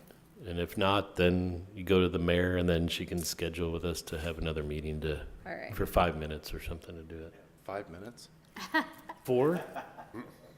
3? Call to order. Motion to approve. Okay, but you're talking about all these people in here. You vote no on. We might, but we everybody might, else votes right, yes. right, we might have to discuss the amount. You never know, I don't know. I make a motion to approve items C and E The consent on the docket. consent docket. I'll second it. Did somebody already do it? No, nobody did. Schmidt? Yes. Myers? Yes? Morris? Yay. Musgrave? Yes. Fairchild? Yes. Cole? Yes. Douglas? Yes. Motion passed. Amanda, just out of curiosity, what do you think the timeline looks like to get that damage claim resolved? And the reason I ask is if we're gonna have to amend it again. Right. Well, Mark and I were hoping that we could meet with the mayor early next week. Okay. I was just thinking if we were gonna have a special meeting one way or another, or wait till the next, if we already had it, then we could go ahead and throw that in too. Okay. So, but if not, then We'll see. we just keep amending and we get to perfect eventually. We are so close. All right. Thank you all very much. Thank you. Motion to adjourn? Second? Oh, man, he missed it. Sorry. Myers? Judy did. Yes? I'm trying to speed this up. She's trying to get out of here. Put Jason down. We still have a whole other meeting. I know. Myers? Yes? Cole? Yes. Morris? Yay. Musgrave? Yes. Fairchild? Yes. Schmidt? No, Douglas? I know, Mike's ready for me to go. Oh, gosh. We just got one more meeting. Bring this up. Motion stuff. Thought Mark Long was at the For the what? Economic Development meeting. Okay, so, call to, order the Economic Development meeting, September Is this a 16th, special? 2025. Got it. Call to order and a declaration of a quorum. Okay. You got it. Are you gonna do that? Oh. Okay. Anyone want to approve the consent docket or take anything out of it? Talk about I just had a question about B. On the back, it just says $125 legal fees, but does this, what was that for? Like, Was that Jeff Saban, was that, yeah, Jeff Saban, at the very last of last year, when Roger had him do something, was, which I had questioned him about, or I think that's what it was about, I had questioned Jeff about it, why was it after Roger was not gonna be the mayor anymore that he called a meeting with him, and, so it's just something that the city, while he was in the city, he called, got legal services for. And Okay. it's from last year? It was the beginning of this year. It might have been. Oh, wait a minute, this is the new stuff. Oh, talking about the, motion. Yes. Okay. I was thinking it was last year. We couldn't Yeah. pay something that was incurred in '24. No. That's the only reason why I was asking. I didn't know what it was for. That's why I Right. rolled over there. Right, I've I just didn't know what it was twice, for. and, yeah, so sorry, it's running together. So it's something Okay, for this year. No, it was talking about the next item on here. Okay. On paying motion. Okay. The 25,000. Okay. Yeah, sorry, everything's running together, I'm really tired. Okay. So, Okay. So, Anybody? just, anybody I move we approve the items on the consent docket. Second? Me? Morris? Yay. Schmidt? Yes. Musgrave? Yes. Fairchild? Yes. Myers? Yes? Cole? Yes. Douglas? yes. Motion passed. Okay, and I thought Mark was gonna stay for this. He had most of the information, but Looks like something was already approved back in '22, what if? Well, you approved an agreement that said if they do X, you would pay Y. Okay, The question is whether or not they did enough of X to get Y. right. We had a meeting. And we don't know. This week about it with Mark Long and Mr. Motion. And, the agreement was originally to have, Pocket balling parks. it 4,000 something square feet of retail space, and when they did the building, they only put in about 1,400 square feet of retail space. They were gonna do 12 apartments, now they're doing 16 apartments. Or they did 16 apartments, so they changed the terms of the original agreement. And we had originally given them 25,000 at the beginning, and we were holding the last 25,000 because they were asked, and it says it in the original contract, I believe, that they were supposed to do an appraisal, and they did not do the appraisal. So, they talked to Roger, and it was just a verbal conversation, about whether or not they had to do the appraisal, and then that was at the very end of his term, and then I came into office, and so I found Crystal found the contract, and so that is why we have not paid the 25,000. We had a meeting with them this week, and Mark and I just said, just get the appraisal, because on a TIF, they have a baseline, and then the increment increase is what we acquire after, we acquire the difference from the tax base to how much the property value goes up, and the taxes come in on the property Right, they were values. supposed to put in like a restaurant, and they put in like a Yeah. barber shop, and they're Yeah, like, we're and not gonna get any money off of No that, and tax there's no. money after that. You guys all know where this is, right? Yeah, that The- Jasmine On Plaza. MacArthur, that white building is So- apartments and businesses. So I don't know if we want to I don't know where it is exactly, where. What street is, conversation. It'd be around 45th, 46th, then MacArthur, east side of the street. It was the old MacArthur Executive Office Building that was just vacant for 4614 or something years like upon years upon years upon years upon years. The white and black white, one? yes, yeah. that. Yeah. So Okay. that's what happened, and we had the meeting, and then, so we asked him to do that, and, You paid Saban for some advice. Anything you can share from that? Because we just paid Saban to provide legal advice on what to do. he didn't give us any advice. Basically. I want that job. I mean, he Basically, said what talk- Mark had said is that the amount of money we get in tax revenue, because it was a TIF, we come out a lot farther ahead, that the 25,000 that we owe them was kind of a drop in the bucket. But he was gonna decide, So we made that motion was much? gonna We made decide whether or not to 25,000? get the appraisal. We made more than that. There's Well- no businesses in there. Well, no, because for 30 years, you are going to be getting the extra property taxes that are coming in because the value of the property went up, and so it's being taxed at a higher rate. And so the county essentially is keeping the amount of taxes they would have otherwise gotten had nothing been done. That increase in the property value for a period of time, you're capturing that portion of the property tax. So you're getting property taxes on this property. I'd have to look at the TIF boundaries to see if it's also the incremental increase in the TIF district. Well, this is like the Appraisal third was- month this has been on I here. know, the appraisal was 1,400,000, or the county assessor's, estimate. And in the contract, it said they estimated that they would get 2,800,000 and something thousand. Sorry, I didn't bring the thing with me, but that's the numbers that they estimated, that the property would go up to. So after this 25,000, are we done with them? Yes. That's it? I mean, I like to make a motion, we just pay and be done with it.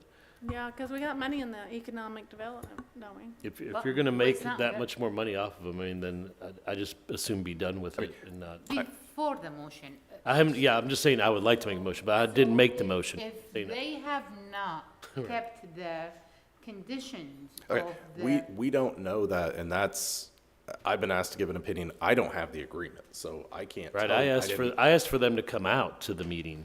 I didn't write the agreement. I don't have anything. Then Jeff why did- Saban is the one that was involved in this agreement.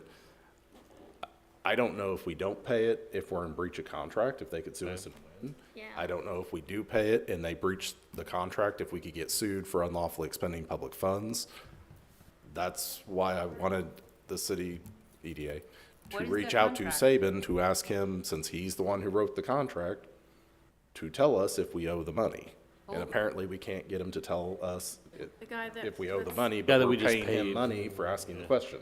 So that's, Well, then I guess we should just We table, put so this you're off? saying we should Yeah. table this again, another month? I'm saying Because we don't really know. we It's a $25,000. That's a lot of money. Why we Let's should see what should the last- basically pay it without really trying. yeah, without trying. And I would also say that, yes, we're going to capture the incremental increase. We've already paid him 25. Right, we've already paid So him we 25 didn't, to he start. didn't do it for nothing. Like, Right. we have paid him 25. I Right. just can't tell you if you owe the money Right. because I don't have the agreement. I would sure send it on over. So for- Can we sue I don't- the attorney who's not returning our No, calls and no, who have no, promised because that there was be here's the a thing. fine? Jeff is an excellent attorney. And so I don't know, I'm I trying don't to read mind. the old emails. I mean, Jeff isn't one not to respond. Let's table it. So, okay. So has, Mayor, has this It says that he Has this construction company, have they been given this notice to know there's a meeting to talk about, so they can come out and talk about it? Like we do with other things, or they just not know? I know the first meeting they didn't know. in the meeting we had this week, he was going to decide whether or not he wanted to get the appraisal. That's what most. But I mean, but has he been invited to this meeting, to speak at this meeting, to go over what he's done or not done, or? I don't know. I didn't know this was back on there, so I didn't have time to get to the economic development page. So, So maybe if we table this for next month, but I've asked for this 2 months ago, like Well, Mark was supposed to talk to it, and he that group should be here. yeah, well, I thought Mark was gonna be here. But even if Mark was here, Mark Long, Mark Long. Next No, time we Long. can adjourn and go right to this if he has to leave, I guess. Mark, Can't we? SRB, okay. Yeah. I mean, it depends on how complicated it is. If it's we decide we owed it, a piece of paper, a one-page report would tell you that. Yeah. A discussion is when it's complicated. Okay, so here it says, what needs to happen, assuming the city still desires the project, even if in different form, is sitting down with the developer to simply renegotiate terms of the assistance. There's not an automatic adjustment based on the policy. So basically, it was left up. Can you forward that email to me? Yeah, to us to sit down with him and renegotiate. okay, so it, we and just, that's we just exactly won't what we even did. address this item, and it'll just get tabled, and then we can just bring it up next. what we did. Honestly, don't table it. It'll go on when it's ready to go on. Well, that's what I'm saying, if we don't even say anything about it tonight, and there's nothing that's gonna be done, we'll put it on when we need to when we know what's gonna happen. Exactly. Yeah, I mean, it was just kind of a nebulous response. right. I want you to make the motion to adjourn. No, I don't like, because then I'm gonna say no, so I can't. I like to make a motion not to adjourn, and then they all have to say no. Made a motion that you voted no on. I'm pretty sure you're I the have, only yes, in the person that past. in Well, for the emergency clause. But if I make a motion not to adjourn, then they'd all have to say no, Night Owl, what the and then I could say yes. That wouldn't adjourn. A motion not to adjourn, and they all say no. Then they'd have to turn around and make a motion to adjourn. Somebody just go ahead A and do it. motion to adjourn. I was waiting for Okay. Jason to do Half it. the people just need to walk out. Oh, right, if you just, we don't have a quorum, we don't have a quorum. Bitches and I don't. Myers? Myers, Yes. It just, Fairchild, Yes? Morris, Yay! Mossaway, Yes. oh, you have to close it, okay. I'll say yes to this one, because I want to go home. Because I want to go home, yeah. Douglas, Yes.